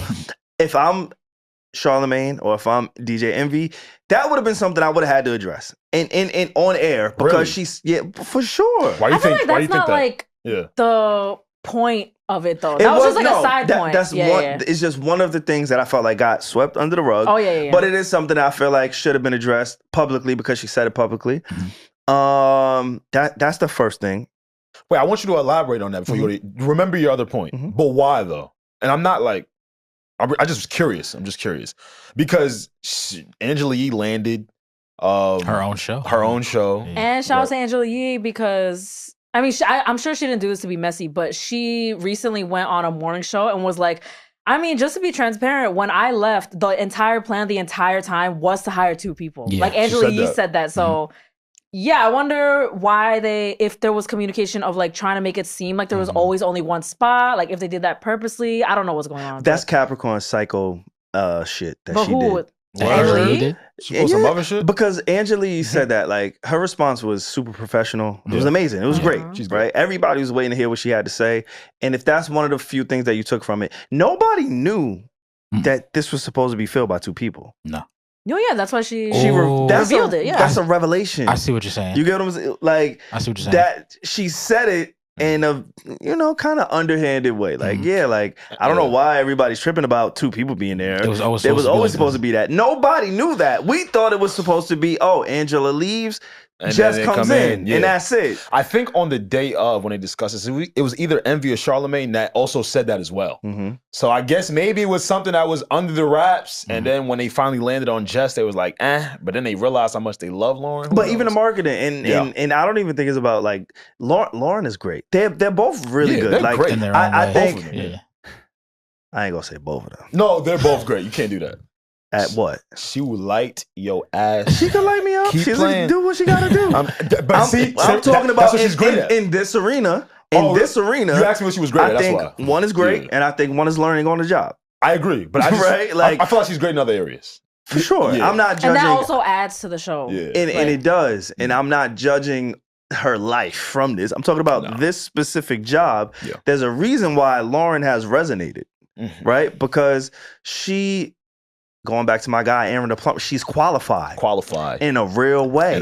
You get what I'm saying? Like, Lauren is qualified in a real way from her background to the work that she's put in. And I'm not saying that Jess is not deserving of the opportunity, but I think when you get in that seat, you realize, oh, wait, this is different than what it is. I'm not on social media. I can't do another take. It's not just talent. You know what I'm saying? It's not just talent. I can't fuck up a skit real quick. Like, I need to be a little bit more prepared, a little bit more research, a little bit more to know. It's about being OP. And all of us have went to school for this in a certain respect from journalism, broadcast journalism, all of these things. We understand what Jess is up against. So I do empathize with her being put in this position because she's a comedian. And have you ever seen her do stand-up? I haven't seen it, but I know she gets attention. I've never seen her do stand-up. And I'm not knocking her for whether I've seen it or not. I'm not saying she doesn't. But I know she's an Instagram skit kind of comedian, and that's different than the traditional stand-up comedians, right? Like, that's a different type of pressure. It's a different type of skill set. So for her, because she was the hot name, because she may have had the chemistry with the 2 hosts, DJ Envy and Charlamagne, she may have had a leg up on that position. She went away, and we're never going to take away from a woman being on paternity, maternity leave, any of those things, right? Like, she got pregnant. That's right. Like, we're not going to take that away from her. But in her absence, and this is the other thing I didn't like. I hated how she kept saying, I gave you the opportunity. I fucking hated that. And nobody checked her. Like it was, you might have recommended, but you can't give me nothing. Like, if I was Lauren, and you can't give me a damn thing. And I didn't like the comments checked her though. The comments checked her on that. Yeah, everyone was like, "Yo, that was bad, shady." I didn't like that at all. She kept saying it. No, I was just gonna say, this might be like the old athlete in me or whatever the case is, but if I see somebody in my position doing just as good of a job as I am, that should raise something within me to be like, oh, I need to get better. Like, to automatically run to hate, not hate in the sense of hate, but like disdain, I should say, and like air out your grievances instead of like just that's mad whack. And I think Jess was whack for that. No, I see what y'all are saying. I'll say this though, it's probably a learning curve for someone like her, especially to what Savon was just saying, right? Coming from social media into this environment. Lauren LaRosa has a background with TMZ. Yeah, but just here's the other thing, and I don't mean to cut you off. No, you're fine. Talent, like I said before, talent doesn't keep you in the room. It gets you there, but like, more comes from this. Like, you could be better at this. Like, that's what I'm saying. If you want to read, like Savon was telling us, he's just starting to learn how to read. Right? So now, like, his words are better. Like, you know what I mean? He understands more. He could think. Look, he's thinking. Look, he got a tan now in the nice weather. You know what I mean? Like, it's good. I'm gonna let him have it. I like this. This is funny. I know. The crazy thing about this whole situation is just like all that Lauren did was show up and be good at her job. Like that's literally all she really showed up for herself and like gave it her all, and everyone has been echoing that. So I mean, just shout out to Lauren. And my favorite thing about this entire ordeal is that I was in the comments because I found this very interesting, like the dynamics and everything. And everyone is just complimenting her on how she handled it, how professional she is, and how just like graceful she handled like literally she's being directly confronted. And in my head, I was just like, see, people still do appreciate a professional girl and just who shows up to do her job. And so shout out to you, Lauren. It was a stark difference. Very stark. I mean, I do think, Jess didn't go too crazy. Like, she was upset and she showed it. Yeah, you're right. There was a big difference in how they handled it. You're right. Yeah. Were we about to say, Alex? It's crazy because reading is fundamental. I was gonna say, it's funny he said that. It just starts with. Told you. He's learning this in real time, ladies and gentlemen. Because if we really think about it, it just started from reading. Nah, but pay attention. Pay attention in them liberal arts classes. That's where it started. Pay attention in the media studies. I remember when Savon and I were back in school, there was a couple people in our program who maybe because our classes were different, or maybe it wasn't chemistry, they wouldn't take it as serious. Then you get one of these positions, one of these moments and these chances and opportunities, and you're confused.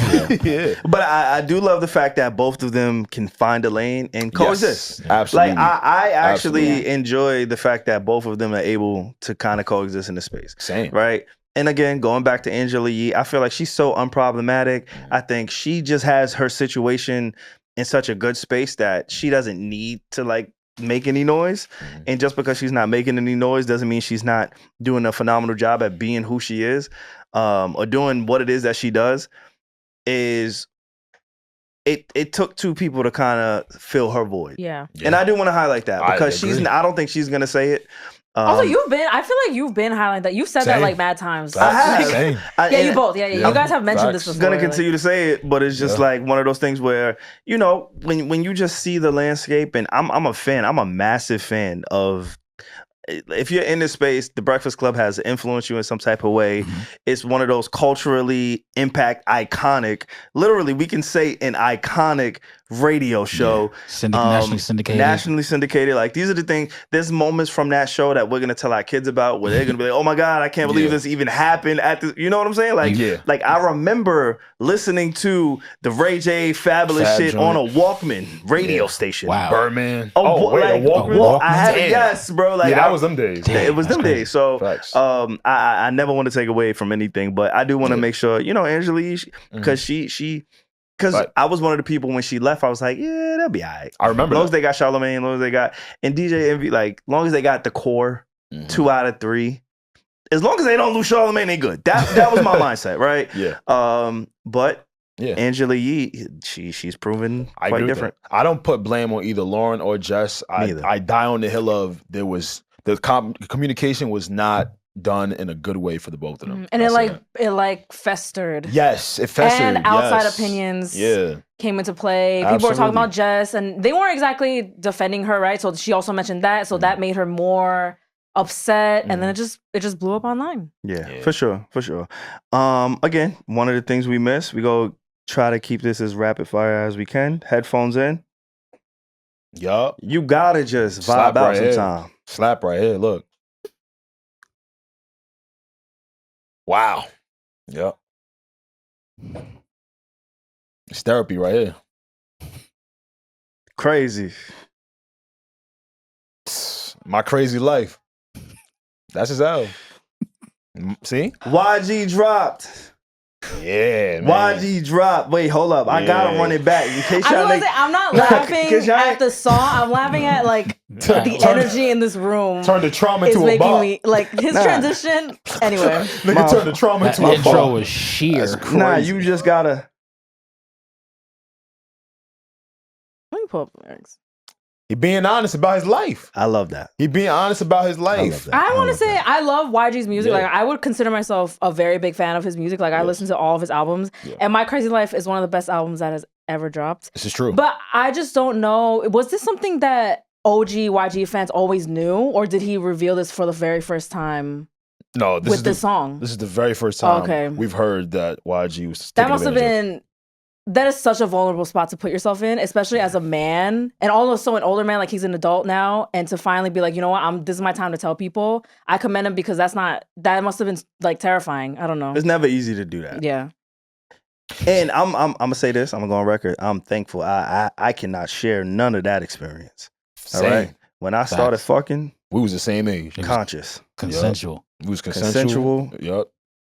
And so if that's his story, I do want to empathize with that. Nah, I do. 14's a young age, man. In the third verse, he talked about he was forced to eat ass. Nah, that's terrible because being forced to eat ass as an adult is scary. Nah, honestly.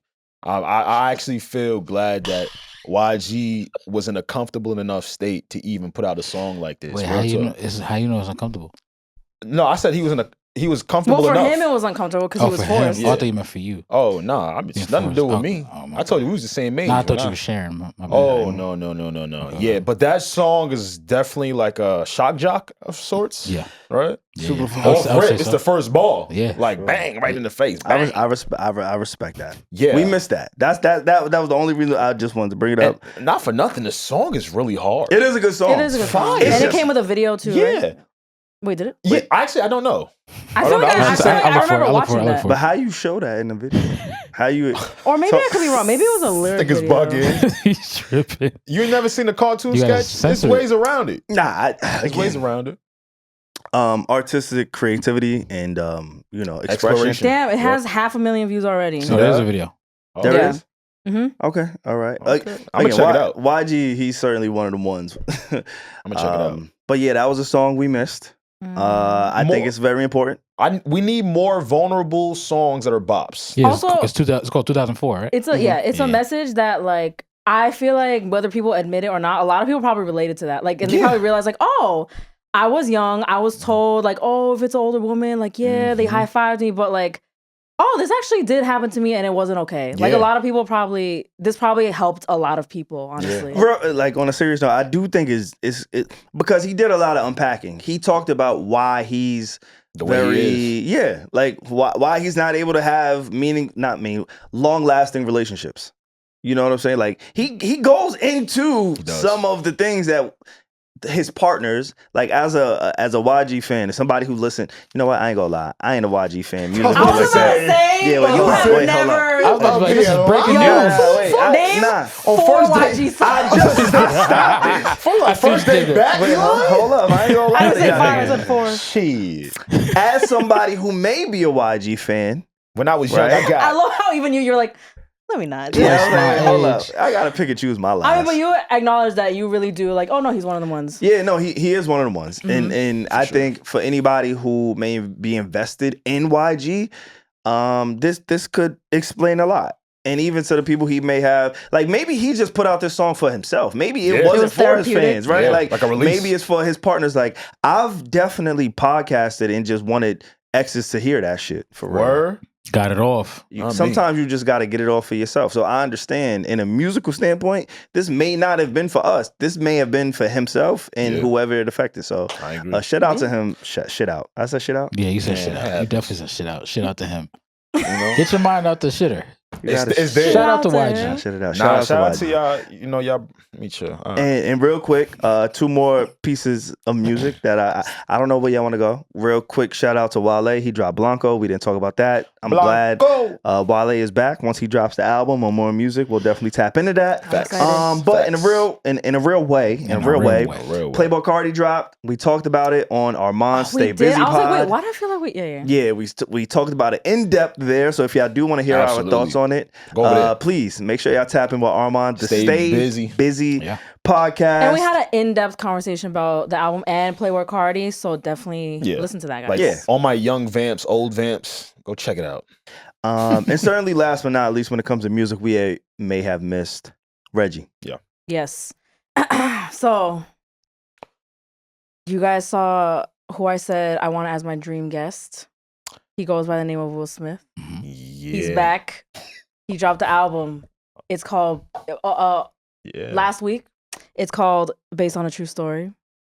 I was riding around listening to it. No, you wasn't. It was like I was listening to the Illmatic for real. Like.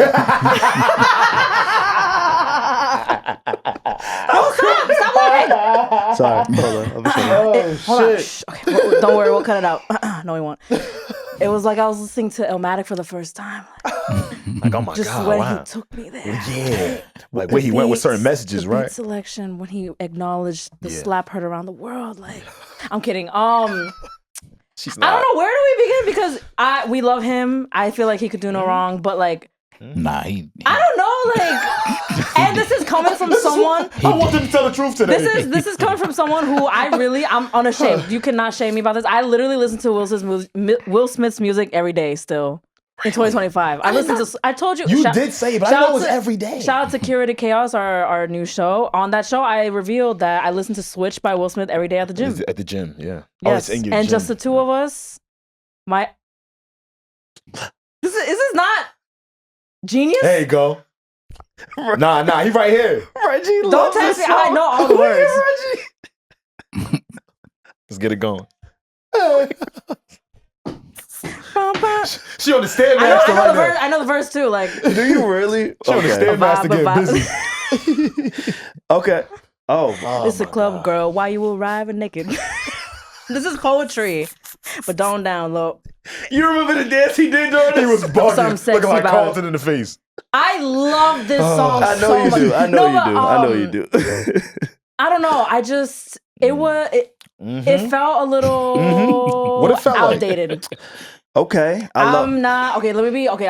We got the giggles out. I will not be listening to it again. Oh, we getting the truth today, yeah. Okay. Yeah, I don't have to lie that not his album is great. It wasn't for me. What I was thinking though was as I really was playing because I was curious. I was thinking to myself that regardless of how I feel about it, I feel like there is an audience for this. Like, is it like the older folks? Do they like this? Yeah. Like the campus ministry at the church. Like people his Marvin age. Sapp program. Marvin Sapp people. Yeah. Yeah, like people his age, do they listen to this music and you're like, yo, like, yes. Like for real, like, is there an audience for this? Nah. We the audience. But you know what's crazy? No, we're younger. We are the audience because Big Willie Style came out a year after I was born. Big Willie Style. She went I back, listen back, to back, his back, music every day. back. Reggie said that's a real fan right there. Big Willie Style. Big Willie Style. And I think I'm correct. I said it came out a year after I was born. I'm correct. Hey. Oh man, shout out to Will Smith, man. Like, yeah, 1997. I appreciate our celebrities that allow us to witness their midlife crises. It was giving midlife crisis. I really appreciate it, and maybe he don't even realize. He don't know. He said he called Kendrick for advice. Yeah, and Kendrick was like, yo, just let it out. You think he let him listen like, to the album? basically what Kendrick was like, yo, if you have something to say, just say it. Kendrick was supposed to give him one of the joints in the trash from the battle or something. He was supposed to let him do that. Damn. I did love the sentence. Rolling Stone reviewed it, and the sentence said that I agree with was without experimenting with more character, slickness, or charisma in his delivery, his voice is just too familiar and conversational. Oh my like God. When you listen to all you hear is Will Smith, right? Like yo, it's funny. Yeah, it's funny you say that. As I got to track 6. I got really far. I did. Shout out to you. Actually, how I got there, I was forcing myself.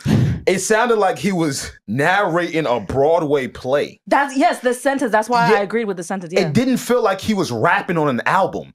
Like he was saying shit on there like, we're all sinners waiting for the Holy Ghost. We are. I'm dead at. We are though. That's why I wasn't too mad at it though. But I'm like, fam, what's going on here? That's the pre-hook. But his music, my thing is like his music has always kind of sounded like that, like just Will Smith just like saying stuff. But I feel like with the nostalgia and or maybe his music really was better back in the day. Like he really made hits back in the day. I know people make fun of his music, but he made hits. Like like when he was still an adolescent, like parents just don't understand all that stuff. Oh man, he grew up. I know. I hate when niggas he grow realized up. a couple things needed to be changed. Things are different now. What is he, he's like 50? faking it. That's the problem. Think so? He's too good of an actor, and he's so good that he cannot fool me. Yeah, I want to hear about when your wife. Oh, he said it. He did. He said it on the album. I told you I was on track 6. What he said? He said, I wrote it down. He told us to shut the fuck up and mind our business when it comes to his wife because it's complicated. And he mentions his parenting style, their parenting style. That's not what Savon meant though. He wants more. Oh, you want? You want the nitty gritty. You know why Bryson Tiller, my guy, is a staple in today's R&B, although he hasn't put out great music in the last few years. That's not true. I said the anniversary. Oh, you mean from his last project? Was amazing. Overall, you mean from his last project though? The anniversary. The anniversary. Yeah. Okay. All right. Say that. He said he's been through mad stuff.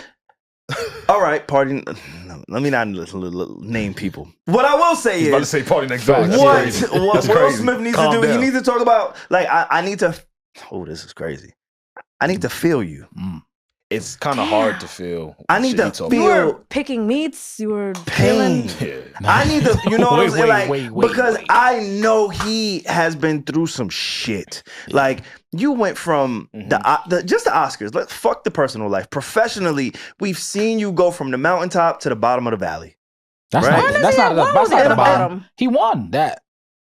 But he's never been at the bottom. Okay, but in his mind. That was big, yeah. Yeah, he can't go to the Oscars.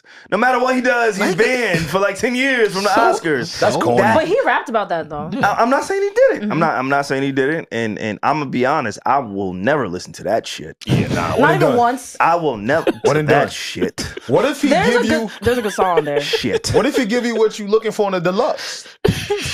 Shit. You're not gonna hit the deluxe record? That's a strong ass T on the end of that. So are you saying you wish he got more real, or you're saying you're just like you'll never like it? When you found out your wife was getting piped out by the plumber, August the plumber. He said, I could die right now. Right? I need to know in a real way how you felt in that moment. I need to relate. You don't need to. You saw it in his eyes. Nah, because I know. On the interview, it was red. All the men listening right now, fellas, please, I need y'all. I'm doing my Marvin Sapp. I ain't trying to lock y'all into the con. I'm not trying to just close your eyes for me real quick in a real way, okay? I need you to think about your queen, the queen that you love, whether you're with her or you're not. There is a woman that popped into your head right now. Listen, wait, close your eyes. 1, 2, 3. Boom, you got her. She's right there. I'm with you, okay? Now imagine. Nope. Nope. Imagine a young man comes along and he is hanging, putting her through the mattress. Wait. What the fuck going on here?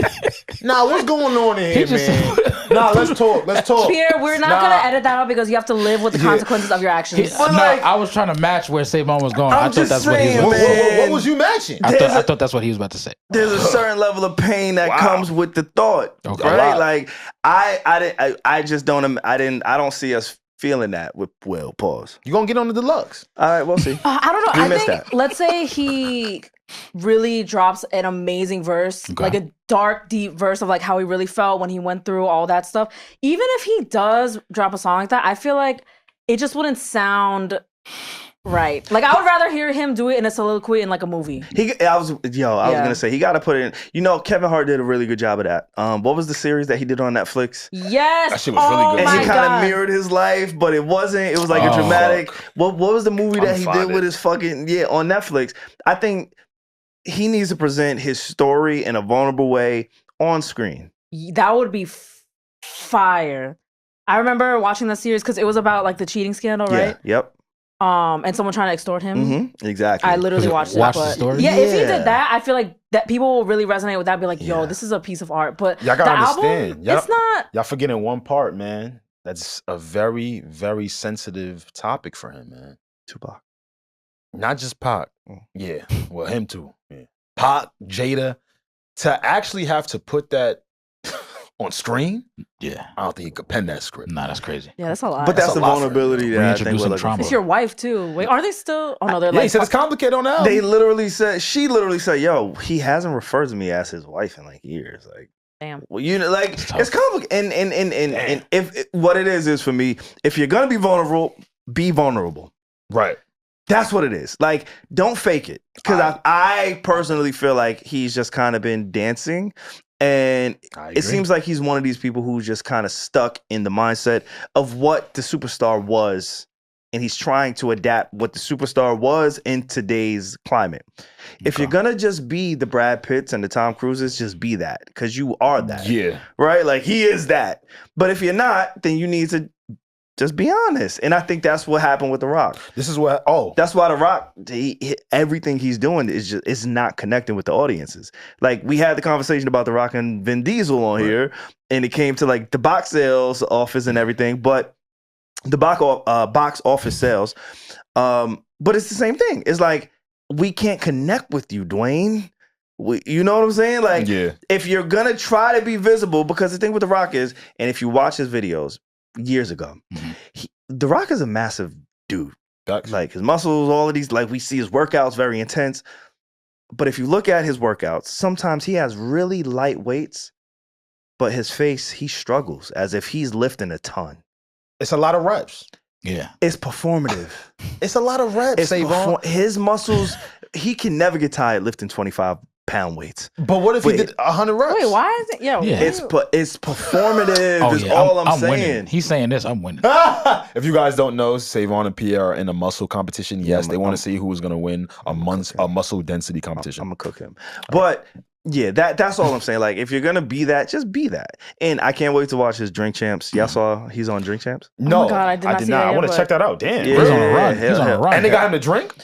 I don't think so. About to say, we about to get a loosey-goosey. Yeah, I don't think so. Okay, I'm sure that went through like Max. Oh, he did that too? Yeah. That was pretty cool to see. I didn't know. What about need to know? What the fuck? You right, Regi. He gonna come here. He went to Max. He gonna come to us. Facts. He's speaking life. He's speaking life. I just see a dude, to Savon's point, that just isn't healed yet, and is trying to do his best to play it off. What he doesn't realize is that we see it. Well, we love you though, but we see it. Sometimes it's tough to keep, to be better. Damn, that was something about that was so deep. I know, we all just like, wait, you heard us? It's tough. I will say, I do genuinely like one song on it. It's the one with Tiana Taylor. Oh yeah, I can tolerate that. Hard Times. I believe, yes, Hard Times. And also to follow up, because my reverse ADHD, I have to get to the point. The TV series with Kevin Hart based on his life is called True Story. It's on Netflix. True Story. Highly, highly, highly recommend. It was actually amazing. That's probably the best acting performance I've seen from Kevin Hart. Yeah, where he's just not playing Kevin Hart, but he is playing Kevin Hart. It's acting performance, period. Yeah, maybe because he was playing himself. Yeah, but it was more of a serious role. Yeah. I genuinely recommend it, guys. Yeah, it was really good. But shout out to Will. We still love you. Please, please don't watch this and decide not to come on our show. No, pull up, bro. You good. We love you. We are his biggest supporters in like podcasting media. Mm-hmm. Yeah, we talk about him a lot. Which is why we could be honest, because we love you. For sure. And we will support you no matter what. And we're going to lead with love. Even when you got to slap a Oh my goodness. I'm talking about Chris Rock. Like, we saw. But anyway, again, just real quick, chocolate dropper, he dropped. We talked about Kevin Hart. I said I know Life Jennings is like pissed off right now. He is so bad. Life Jennings can't do nothing either. That's my man. Yeah. He can't do nothing about that. If I'm NPR and I had to choose between Life Jennings and chocolate dropper, who are you picking? Damn. For your YouTube That's channel. painful. Kevin Hart is a draw. Who would you pick it? For talent, Life Jennings. No. For a draw, Kevin Hart. Okay. He was on there saying pretty good. Yeah. Shout out to Life. But yeah, man, we Kevin Hart. We mentioned Kevin, so I did want to just highlight that. Now let's get into this week's shit, because there's a lot of things that we missed that I don't want to talk about. Any of y'all interested in talking about Kanye West? Kanye. Are you interested in talking about it? I have a list of things that I'm me personally. We can hit some bullet points. Guess what I'm not talking about is what I had it listed as. Kanye was on my list. Do y'all want to talk about Kanye? The only thing, I'll go first because I have barely anything to say. But whenever it comes up, my thing is just like, what more left is there to say? That is my opinion. Because I don't know what you like. We see it. We see how crazy it has gotten. So what more is there to say? Yeah, you get real predictable now, yay. It's so funny that Bully was released as he was in the middle of crashing out on Twitter, per usual. So, okay, every time you're having an episode, you got some shit that you want to tease, and you do the same thing over and over again. I guess the weakest part about all of this is that no one gave a fuck about Bully. He put new music out. He put a whole album out on YouTube, version 1 of it. It was all on one video for about 29, 30 minutes. And don't get me wrong, though. I'll say this. I listened to it because y'all know I enjoy music. I enjoyed a few songs, but because I really don't care, I don't care. Like, it's just, I just played those songs to hear what was going on, and I left. I probably won't be back, man. I'm cool. So sad. Same shit with him, man. It's really sad. Damn, it's only at just it's about to crack 600,000 views. Check who posted it, because I think it got taken down, and that's another account. Double check that. Okay. It's really sad because we grew up on Kanye and we know him to be the musical kind of genius. Yeah. And there's a whole generation who doesn't know Kanye for music. And that's the sad thing, because his real gift was music. And I know it was also being polarizing because we all heard the George Bush doesn't like black people thing. So that was a thing too. Like, he's always been this character to a smaller degree, but now it's like, you've done so much, like, we don't even care. We don't even care. So he was on my list of things that I don't give a fuck about. The other thing that I didn't really care to talk about that happened was just gang shit in general. Oh my God. Gang members. So many Ricos. People are being locked up. Yes. I don't necessarily want to talk about it, but it did happen. Yeah. Alex, Reggie, I don't know if y'all have anything y'all want to say about it. I don't have much. I will tell all of y'all to stay out of trouble. Savon is referencing Big U and the Rolling 60s being indicted on federal RICO charges. There is some sort of a rumor that Big U is connected to certain events, certain traumatic events from people that we enjoy. And again, that will all be diagnosed in court. But yeah, I really don't care for it either. It's a mess. These people do all of these interviews and appearances and just talk about all the crimes they've committed and just be confused as to when they get picked up. So yeah, I've got nothing. Also, too, I guess this is a part of gang thing. There's a rumor going around, but it's not really a rumor. There is a guy named Sean. I don't want to fuck up his name. Well, Alex pulls up the name. Yeah. The person or the events that Alex was, I'm gonna assume he's alluding to, is Nipsey Hussle. Yeah. There's a lot of people who were trying to tie Big U to the Nipsey Hussle thing. Again, this is not coming from my brain. This is just coming from the things that are out in the public. So yeah, well, let's see how that unfolds. Yeah, absolutely. What I was gonna get to, it was it's a guy named Sean. I'm gonna get his last name before we end, I promise. I just want to do this before we go to the next point. And he's a part of the court system, and he's telling us that there's a potential 4PF RICO on the way. For those of you not familiar with 4PF, that's Lil Baby's group, which he decided to disband a year ago because of these types of events. Again, nothing has happened yet. I don't want to wish that on anyone, but yeah, here we are. Okay. Oh wow. Oh, we got a legend in our midst. I just DM'd you. Wow. We've got Jerica. Hey girl. How are you? How you doing? We got a very special guest. Hey, a superstar just walked in. Superstar in the building. Sure, in the building. In a real way. In a real way. You know, she's from the West Coast. In a real way. And the West Coast just walked into the room in a real way. But all right, cool. Now let's get to present time. Yeah. And I feel like in present time, the biggest thing that my timeline at least is talking about, because there's a lot, right? Savon, real quick, I'm sorry. No, go for it. The person was Georgia's Public Defenders Council's gang unit leader. His name is Sean Hoover, who was giving that information about Lil Baby. So I'm sorry. Name. Yeah, that is a name. Alex, Reggie, Drake. Who's calling my phone? Who's calling that shit? Who's calling my phone? Who's calling that shit? That was really good. That's happening this week. Is it Stacy? Yeah, what the fuck the function? Wait, which one? Yo, there's so many quotables because there's the 3 that we just did and Baby Girl. I don't know which part is my favorite part of the song. I got function. But yes, Savon is about to tell you guys that NOKIA video is officially out. He wants to promote it, of course. How do we feel? A lot of symbolism, a lot of conspiracy, a lot of conspiracies, a lot of trolling, potentially. Also, if I am party next door, you feel away? How could you not?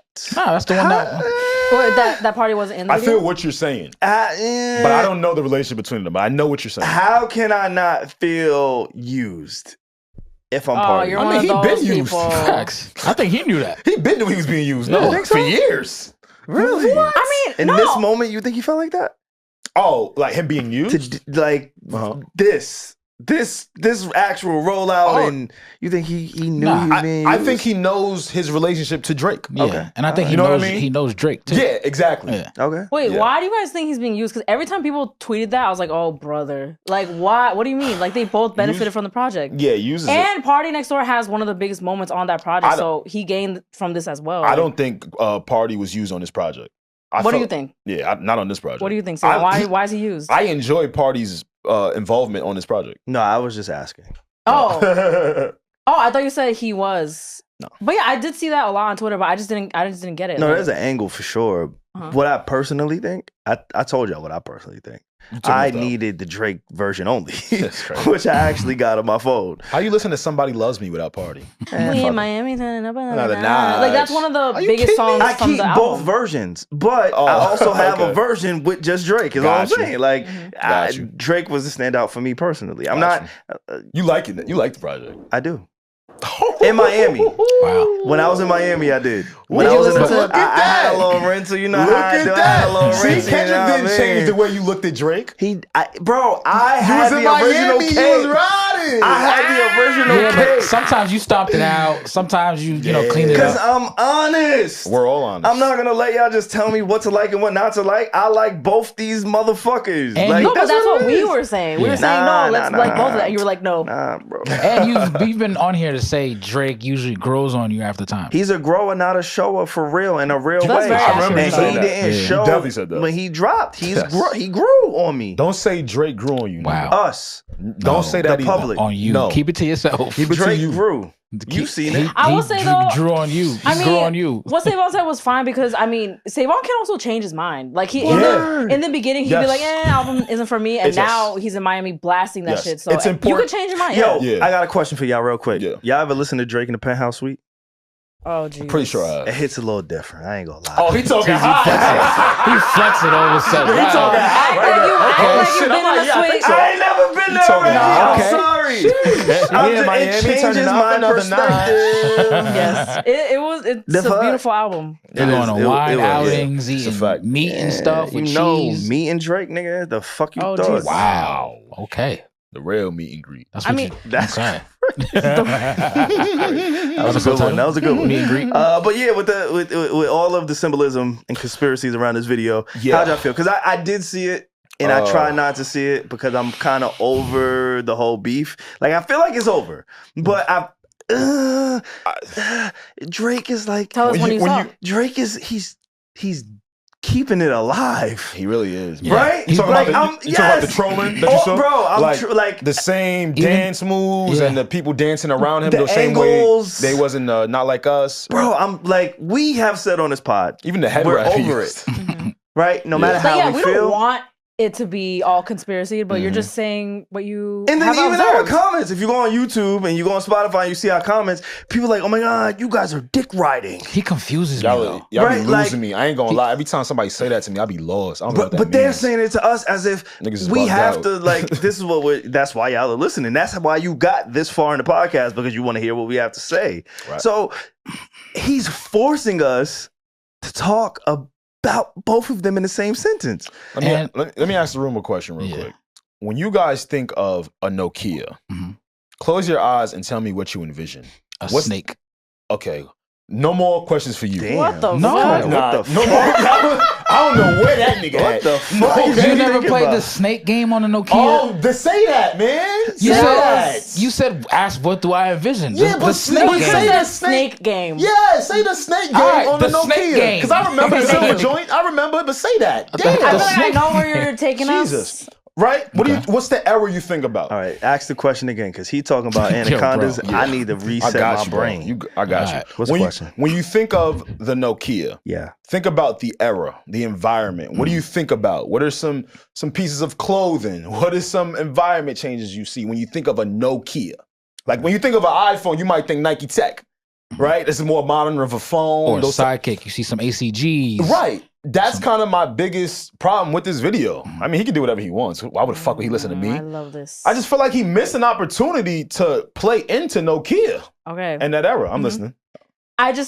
I think that was the biggest critique of the video, and be like, oh, I pictured a roller skating rink and color. That's what they saying? No, like just more of a vibrant video and just more nostalgic because it's literally named after an old ass phone. But for me, I feel like if he did that, if he played into Nokia, I feel like that's too on the nose, like so obvious. Like it would be like having a song called like surfing and then having a surf video. But I'm like, we don't have to do that. I feel what you're saying, right? On the other side of that is, see, he was trolling all throughout the video. All throughout it. Right? Yeah. But there are... In what way?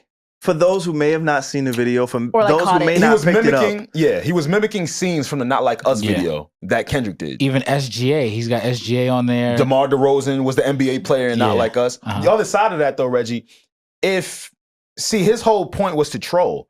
The thing is, though, there are a lot of people that are saying, yo, you just copied Kendrick Lamar. So your trolling plan kind of misfired in a way. It like didn't land. Yeah, because now you got people just saying, you see, he want to be like Kendrick. And it's like, wait, what the fuck? You done confused the folks. If anything, I would lean into this to magnify this song and just to stay away from this beef. I think he did that to show that, like, yo, like, I don't care. No, I know, but you can't keep saying you don't care. This shows you care. Yeah, that's the thing. You showing like you care. That's why it's so weird to me, because this song, right? And we did our breakdown when the album came out. We talked about the things that we liked, things we didn't like. This song in particular, none of it even gives you a feeling of the whole beef that they had. No. There's no subs in it. There's no lines, right? Like, he had other songs on this project, on Sexy Songs for You, where you could hear the subliminal disses. Give me a hug. Right? Like, you know, oh, this is a shot. This song was so far removed from everything that he was putting his... So why lyrically, are you're saying? Lyrically, style-wise, the tone, everything, all of it. Like, the everything was so far removed from that. It's like, okay, now you drop the visuals. Why are you even playing these games to put us back in the mindset of where we can even attach you to Ken? Like, I agree. Like, you have a chance to move on and you didn't take it. This was the opportunity. When you the one saying you moved on. So, I'm confused. He has the hit. Right, like this is the hit that everybody's been saying he's needed for like the last year, and you got it. And I think right now it's at number 7 still. Whatever it is, it's the hit that he's been looking for.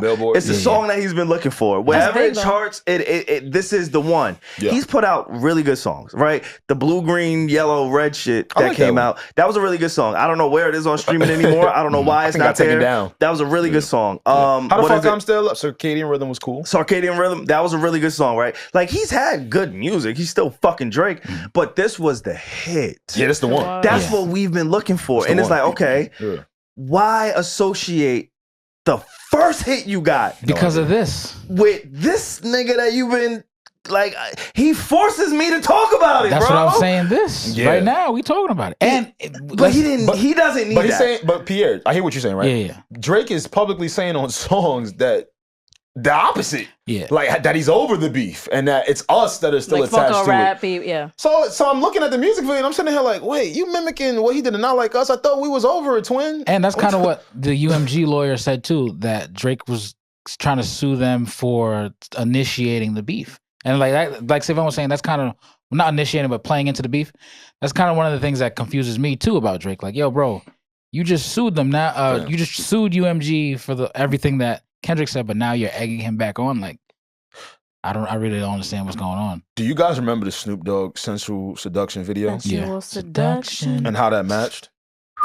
This would have been a layup for the same sort of thing. Let's take it to a whole nother round. Is that an original take? Yeah, for sure. Okay. I thought about that shit. No, it was so good. Maybe you picked it up. Ever asked that? That was like, no, is that a compliment? Yeah, that's a compliment. It is a compliment. Because I'm like, God damn. Did you come up with that yourself? Yeah, like, where'd you pull that from? Look where Snoop pulled us when he made that. Yeah. We were in a whole nother round, nigga. I forgot he made Drop It Like It's Hot.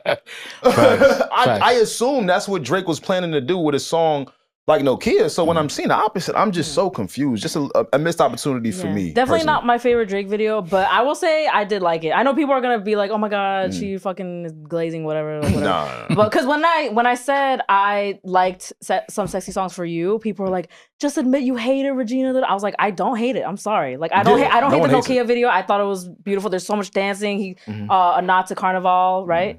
With the costumes and the ladies dancing. Absolutely. And if you just watch the video with no context, it's a great video. No, it's a dope concept for sure. Why is it great? I'm confused. It's great because it was shot in IMAX. Because he mimicked Kendrick. Huh? No. Kendrick didn't have Carnival dancing. I didn't watch it. I don't know. I'll just like to feed the fire. I thought it was a good video, but definitely not his best. And you guys are right. He did kind of force people to connect him with Kendrick. Yeah. And now that I think about when I think about impactful music videos from him, there's only 2 that resonate with me personally. Wait For You with Future. I don't know if you guys have seen that. That is probably his best video. I know that's a crazy, outlandish take, but if you guys go watch, you see what I'm saying? They are in the wilderness, and you would assume that they're in a scene of Game of Thrones, him and Future. Like, that is so creative, so outside the box, not the thing I already know you're gonna do. That's dope. And God's playing. I love that video. That was fire. Yeah. That was super dope. You were doing things for people, dropping off money. Giving them money. Nice for What was amazing because it was in New Orleans. Yeah. And I recently just rewatched, literally like 2 days ago, Spin About You when he was on the cruise ship. And then the girls took over and like blew that shit up. I was like, this is great. Crazy. Yeah. Going Bad with Meek wasn't that bad either. But when he had all the rappers like Swizz. Cool. You had opportunities where you could really do something with it. And it made me think about just how the owls. The owls. At the end. Yeah. Speak to it, Savon. No, when you was talking about the videos, I'm just thinking about the owl that Kendrick had in his video. It was symbolic. He had it in the cage. And then Drake has been OVO. He is OVO, right? He's the owl. I've never seen him put an owl in his video. Now, I could be wrong. I don't remember I'm not saying he never has, but the timing of it, again, all right. Reggie, I know you didn't want to talk about this, but fuck it. I'm sorry. I had to make the correlation. The White Lotus. There is great show. An amazing show. Killing the season. Season 3 is out right now. That's one of the things that I did in Miami. I had a White Lotus watch party with my friends. Oh, amazing. I thought you meant you did psychedelics on a yacht. Yo, bro. No. I really thought you were about to say. Because that's what they doing in the show. I was about to be like, wait, what? I didn't do that. And you tell us now. And they fucking in there, Pierre. Go watch that shit. Listen. The White Lotus, right? Damn, I forgot my point. What was you were connecting them. We knocked them off with that. Fake ADHD. It's my fault. You were relating the... You're relating it to Kendrick and Drake. You gotta stop reading, bro. Damn. The plot, maybe. I hate when that happens to me. I feel bad. Damn, this was me, Jedi, mind tricking you to not talk about it. It is. No, you mentioned the Not Like Us video. And the owls, how Kendrick and Drake also had it at the end of... That's such a satisfying moment when you lose a point and you like bring it, like you get it back. You know how I knew that? Because I knew how to read. Yo, all right. You know what I mean? Reddit. Going back to Reddit, the White Lotus, right? There's a lot of conspiracies on that show because there's so many different plots, so many different characters. Ooh. I'm on Reddit every single day trying to figure out what the next episode is going to be about. And then there's some people who are like, HBO, the producers are feeding the internet these things because they want you to kind of, get invested. Even if they're feeding you false information, they just want engagement. They just want you to talk about it. That's all it is. The same thing with Drake. Mm-hmm.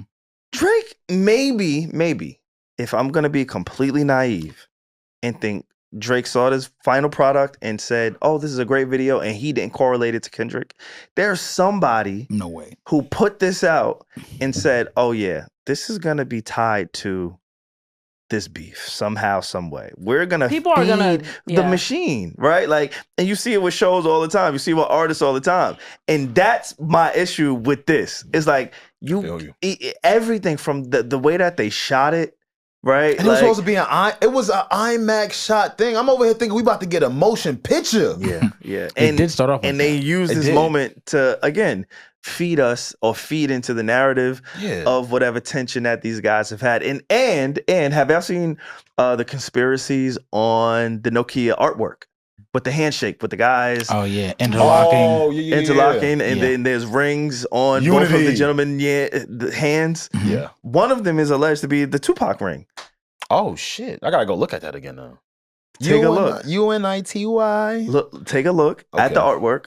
It's alleged that Drake's hand in that photo, the original photo, it has obviously jewelry and bracelets and whatever on their wrist. Yeah. And Drake's hand has the Tupac ring on his pinky finger, which we know was a point of contention for Kendrick throughout the fucking. So it's like, see, even that point, Savon, I've never known Drake to leave nuggets in music or in a music video. He's trolling. Again, he's trolling. Tell me the nuggets you've gotten from one of his music. Now, I take back the music part. I can't think of it now, but I like throughout his career, he's never dropped like Easter eggs and stuff. In a music video, I take back the music part. He's definitely done that, especially when alluding to beefing with labels and things like that. But a music video, it seems so Kendrick coded. I don't know, because who was the choreographer that he featured? Theo Scudra, that's his man. Theo Vaughn? No, he's passed away. No, he did not. Oh, I'm thinking about King Von. My fault. I'm looking at the ring. My fault. I'm over thinking about King Von. My fault. I'm in the trenches. Be careful. I'm looking at the ring, Tupac's ring, and what was on Drake's finger. It's definitely the same ring. It is, right? Yeah. So many nuggets. Why are we playing this game? Just I don't go. know. Like, and Kendrick is coming. Where? Kendrick is coming out. When? I don't know. Breaking news. You know. Can you tell me off air? I'm gonna be honest with you. Yes, but I'll tell you this too. Real nigga. I just know that him and SZA are gearing up for a tour. I know he's been hinting at another release. Mm-hmm. Shit, at the Super Bowl, he performed an unreleased song. Yeah. I think he's waiting for the most grandiose opportunity to throw another one on their head, though. They need to just Reggie, I'm with you. I could be wrong. I'm at this point. Shit will take because those pod views are gonna go crazy. Get ready. Okay, but also, I just want to say, like, yes, I'm not saying that the Nokia video was not alluding to Kendrick at all. I'm not saying that, but just on the other side of the coin, just possibly, people are saying that it was just a nod to Hotline Bling, his Hotline Bling video, and a more updated version of that. And also, he did call back to his Hotline Bling video because he's dancing with Tanisha Scott, who was also the woman featured in the original video. That's fine. So that could be a possibility. And she was on the skates, and then people are just like, this is his Not Like Us performance. No, like some, I don't know. I think both are true though. Yeah. Because when I see you do the twirl around with the head wrap. The same way Kendrick did it now. I ain't never seen my dog Drake with a head wrap. And the dance moves in the middle of the people standing mimicking Kendrick's Super Bowl performance.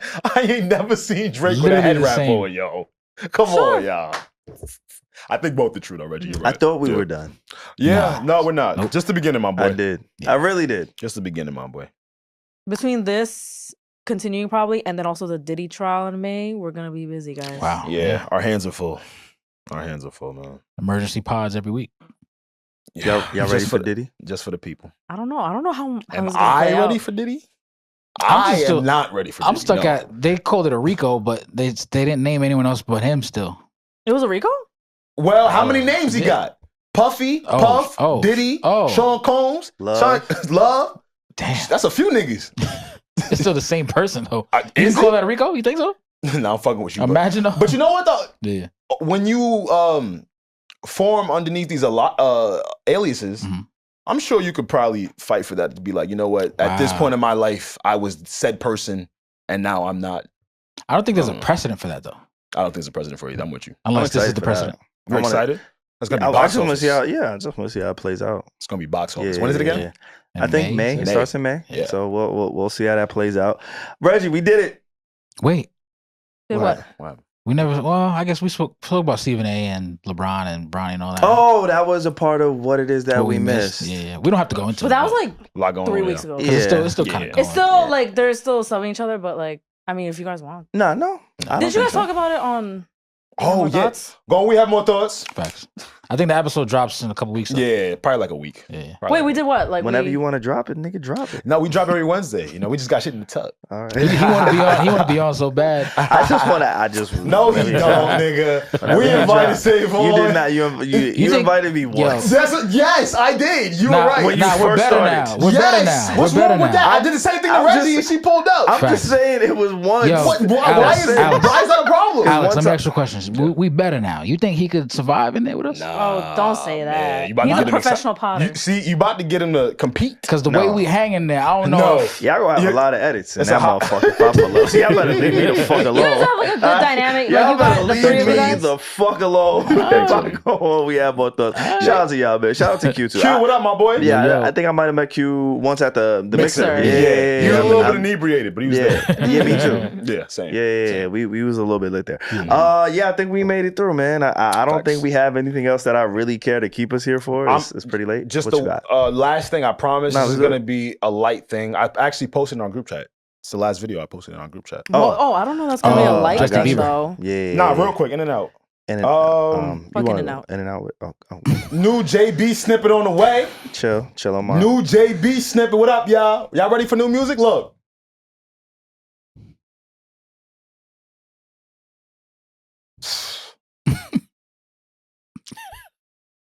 He sounded like Playboy Cardi. Right from the Cardi school. Yeah. I have breaking news. My fault. Go ahead. Let's finish. No. I'm in and out. That's it. JB, I see you, my boy. Not pray for Justin. People were concerned about his well-being. He don't look well. Okay. He don't look well. And I know he was dealing with some condition. I spoke about this in Miami as well. He is the last great pop star that we have. Really? And I hope we preserve him and his legacy and his health. Oh shit, he is? Think about it. In terms of age? You mean from his class? Height. Like we Justin had Timberlake? him. You don't fuck with Justin Timberlake? He's I'm saying the last. That's what I was saying in terms of age. Okay, gotcha. Yeah, I'm just talking about generationally. Charlie Puth. Sabrina Carpenter. They can't fuck with Sabrina Biebs. Carpenter, yo. You think they could fuck with the Biebs? No. Hell no, they can't fuck with the Biebs. He's the last great pop star that we've had. He's on that type of, he's it. He's the final I don't know if we ever get another one of those, like where people are passing out in the malls and like, he was really him. So yo, speaking of that, shout out to my fellow Jonas Brothers girls. They did Jonas Con. What's that? Huh? And people were all up in the mall. The American Dream Mall in Jersey, like the biggest mall ever. Yeah.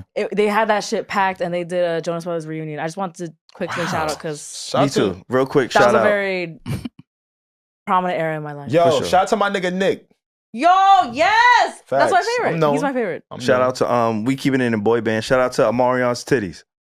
Wait, what? Don't do that. Don't do that because you know what that is. I know what that is, right? That was a crazy angle. No. That shit is real. We talking boy bands. Steroids. That's just steroids. You got it. Yeah. That's not only steroids though. I'm assuming. No, wouldn't they be more firm?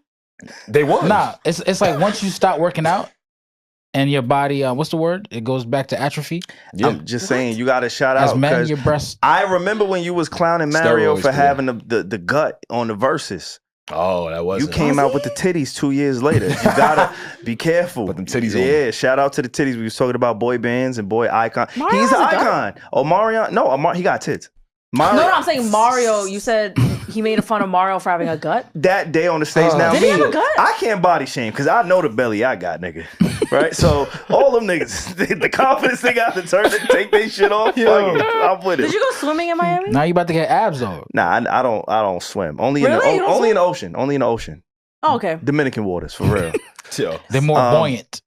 Right, but I just got. Don't call my friend buoyant. Yo, don't say my man is bouncy. What that mean? No, you've been reading. You should know, bro. Bouncy, Savon. You don't know what boy mean? Okay, let's move on. You said my titties bouncy. Shout out to I ain't gonna lie. Bieber fever. Huh? You do need to read. You said I look bouncy? That's what it means. You're buoyant, bro. It's hot. Yeah, that's what it means. That's not a compliment. What part of me though?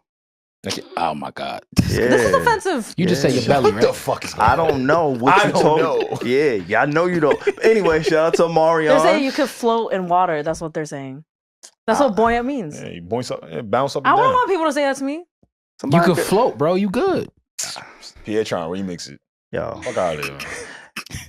Fuck don't make me get disrespectful, bro. Call him buoyant too. Nah, I can't call him buoyant. He a father and shit, bro. I respect fathers. And muscle is more dense, so you know what I mean. Okay, all right. My friend has muscle. I do. And you found that shit out in a real way when you grabbed my arm the other day, nigga. What you talking about? What you talking about? Hey. You know how men play fight sometimes? And you thought you could move me. I'm not gonna lie. I'm not gonna lie. Tell the truth. No, wait. Time out. I'll give you flowers. I'll give you flowers. He did the same thing to me. He thought I was a little nigga, bro. He thinks we're weak. Hear me out. You've never been like a scrawny, like you've never been like little. Hear me out. Fam, he thinks we weak. I thought Savon was always pudgy. Yo, keep it real. Keep it real. Okay. Yo, come on, man. Keep the camera on this motherfucker. Because pudgy's such a good adjective, right? That's not too to bad. him, but I'm saying just in general. It's not too demeaning, right? It's like cute. Every time I saw him, he reminded me of what's the dude called? The teddy bear. What's the teddy bear? Winnie the Pooh. No, it's like a Teddy Graham. You thought I was straight. A Teddy He reminded me of a Teddy Graham. Straight shirt, no bottom. So you know how men sometimes we like play fight this and that. Mm-hmm. Yeah, he got you. So I snuck up on him, had him in a fiend, right? And then I'm like, oh shoot, he got like a muscle or two. What you thought? I thought it was just gonna be straight blubber. Never. No, he's crazy. He got me fucked up. He did it to me one day. So I forgot. He grabbed my arm and he was like, "Oh, I didn't know you got me fucked up." Stop grabbing. How many crazy, bro? You can't do more push-ups than Shout out to Mario's titties, bro. Shout out to Mario's titties, You can't do more push-ups. Also, I want to shout out Kevin Gates. Kevin Gates. He dropped, right? he said the reason he got album, but talk about his album first. Fuck the album real quick, because that's for you, music man, real quick. Nah, because he changed his life. He had to get healthy on all of us real quick. The moment that changed his life, he was holding a baby, and the baby tried to suck his titty. Oh, I did hear that. Yeah, these are facts. In a real way. In a real way. So he had to turn his life around the same way Omarion. Yo, Kevin Gates is an amazing storyteller. Like, who says that shit? I want him to narrate my autobiography. Nah, I'm not gonna lie. It was a cold New York night, and Alex was born. I need all that. My fault. That would be great. Can I be vulnerable? Yes. No. Yeah, talk about your titties. To piggyback off of Kevin Gates. I was gonna ask if that ever happened to you. You got big areolas? Nah. Okay. I like them shits though. Not Pierce. You like Pierce areolas? All right, this has been the Need to Know podcast. I just like big areolas. I'm done being vulnerable. I was about to say, you know what? Nah, get your shit up. I like big areolas. Please don't. Please. I do. Can we? I do. Not your shit. Can we rewind? Like, no. Okay, I'm curious. You good? Now. I'm great. I'm telling you, I like big areolas. Really? I love them. Like the pepperoni joints. Okay. Yo, you ever seen Cardi B leak? All right, this has been a Need to Know podcast. No, it ain't. Keep going. But what about like tiny areolas? Do you like them too? My shit is tiny. No, for women. Like, do you like the tiny areolas too, or you only like the big ones? I got chocolate chips. We don't care about your shits, Reggie. I don't discriminate. No. Okay. I don't. I thought you were about to say something crazy. All right. I don't discriminate, Reggie. I love them all. But man, you get me 2 pepperoni slices, man. You going to town? I feel like pepperoni's not that. Oh, the big pepperoni. Okay, you know the one. Yo, a little callback to a little uneven on the edges. The charcuterie. You know what I've learned since being a father? What's up? That the reason why they're dark is to help the baby identify, because they can't see color; they can just see shades. That's beautiful. So the darker the areola is, and sometimes when you first start, when the wife or the woman starts off, the scent too. Yeah, the pheromones and stuff like that. That's crazy. But, so you breastfed? No. I've seen breastfed. I'm uncomfortable now because Alex said he like my nipples. Oh, you want to talk about your areolas? I ain't say yours. I had my shirt off. We should have an areola off, excluding Reggie. No. Thank you. The fuck, Savon? Nah. Yeah. Oh my God, we should. Oh, no. That's hard, bro. I was gonna say we should take a picture just show your and have people guess whose is whose. I'm about to show my shit. That's fine. No, I'm looking away. I'm about to walk out. Yeah, I'm about to walk out. Don't do it. Don't do it. Or should we blur it? I'm about to get the engineer Caleb to end this shit. Yo, you ever had your nipples sucked? Savon, put your shirt down, nigga. When I wear a t-shirt, I'm gonna show my areola. Yo, because I really be concerned about how little my shit is. Yo, question for you. Really? You have like a tiny areola? Yo, I got a little chocolate dropper. Please don't ever look in my direction saying you got a little chocolate dropper. Yeah, I'm sorry, Caleb. You got to witness this shit. Question for you. It's my man, too. You ever had your nipple sucked? For sure. In a real way. In a real way. Wait, you had your shit sucked? No, we talked about it. We have more time. Answer the question. Oh, I don't know. Savon, ask him again, please. Yo, Alex, you ever had your nipples sucked in a real way? No, but I do like them. No, I got it. Alex, you lying. I got it. No, Pierre. His friend Daryl. No, yes. And he said he liked it. Has Daryl ever had his nipple sucked? I think it's funny. Daryl gonna be mad. Has Daryl ever had his nipple? I've never had. Lie right now. I've never had my nipple pierced. Listen, you Daryl Pierce. Let me finish. Okay. Not Pierce. Damn. Okay. Not Pierce. But I do like it fondled with sometimes. Not mad at you it. dapped me to confirm that you like your nipples sucked. No, we were talking about being fondled. This is like Need to Know after hours. Go back to the episode. Oh my gosh. I was realizing worse. I was sweating one day after a hoop session, and I got some sensation around the nipples. So you got hard nipples after a basketball session. You know how crazy that sounds, bro? So it wasn't a girl fondling, it was the sweat fondling. It was sweaty men fondling your nipples. Oh, we're the homies. They wasn't doing that. This is not the nipple place. Feels good. I'm being serious. Nobody ever sucked my shit. They never just went up there and was like, I never had that before, but I have had it fondled with. By yourself. Or another party, a woman. Both. There's probably a girl watching this right now like, he's lying. Bro. I'm dead eyes. My shit never been sucked. Licked. Oh, my bad. Licked. What about I don't even know I never had my shit sucked either. I ain't gonna. I've had a tongue on my nipple. I feel like everyone's acting like they had it sucked. No. I would have told y'all. Y'all know I don't give a fuck. Yeah, you know the one. But I ain't had that. I just had it fondled with, like, she touching on me. You know what I mean? Like she rubbing the nipple out. You got big areolas, though. You got the pepperoni shits? My shit's in the middle. All right, we're wilding. You got salami? You got Lunchable. That's so open-ended because it could be any salami, could be any size. He got the Lunchable. That's like this big. The Lunchables mid-size. If I got chocolate chip, you got Lunchables. Wait, what's mine? Let me hold on. We don't give a fuck. No. Oatmeal cookies. Yo,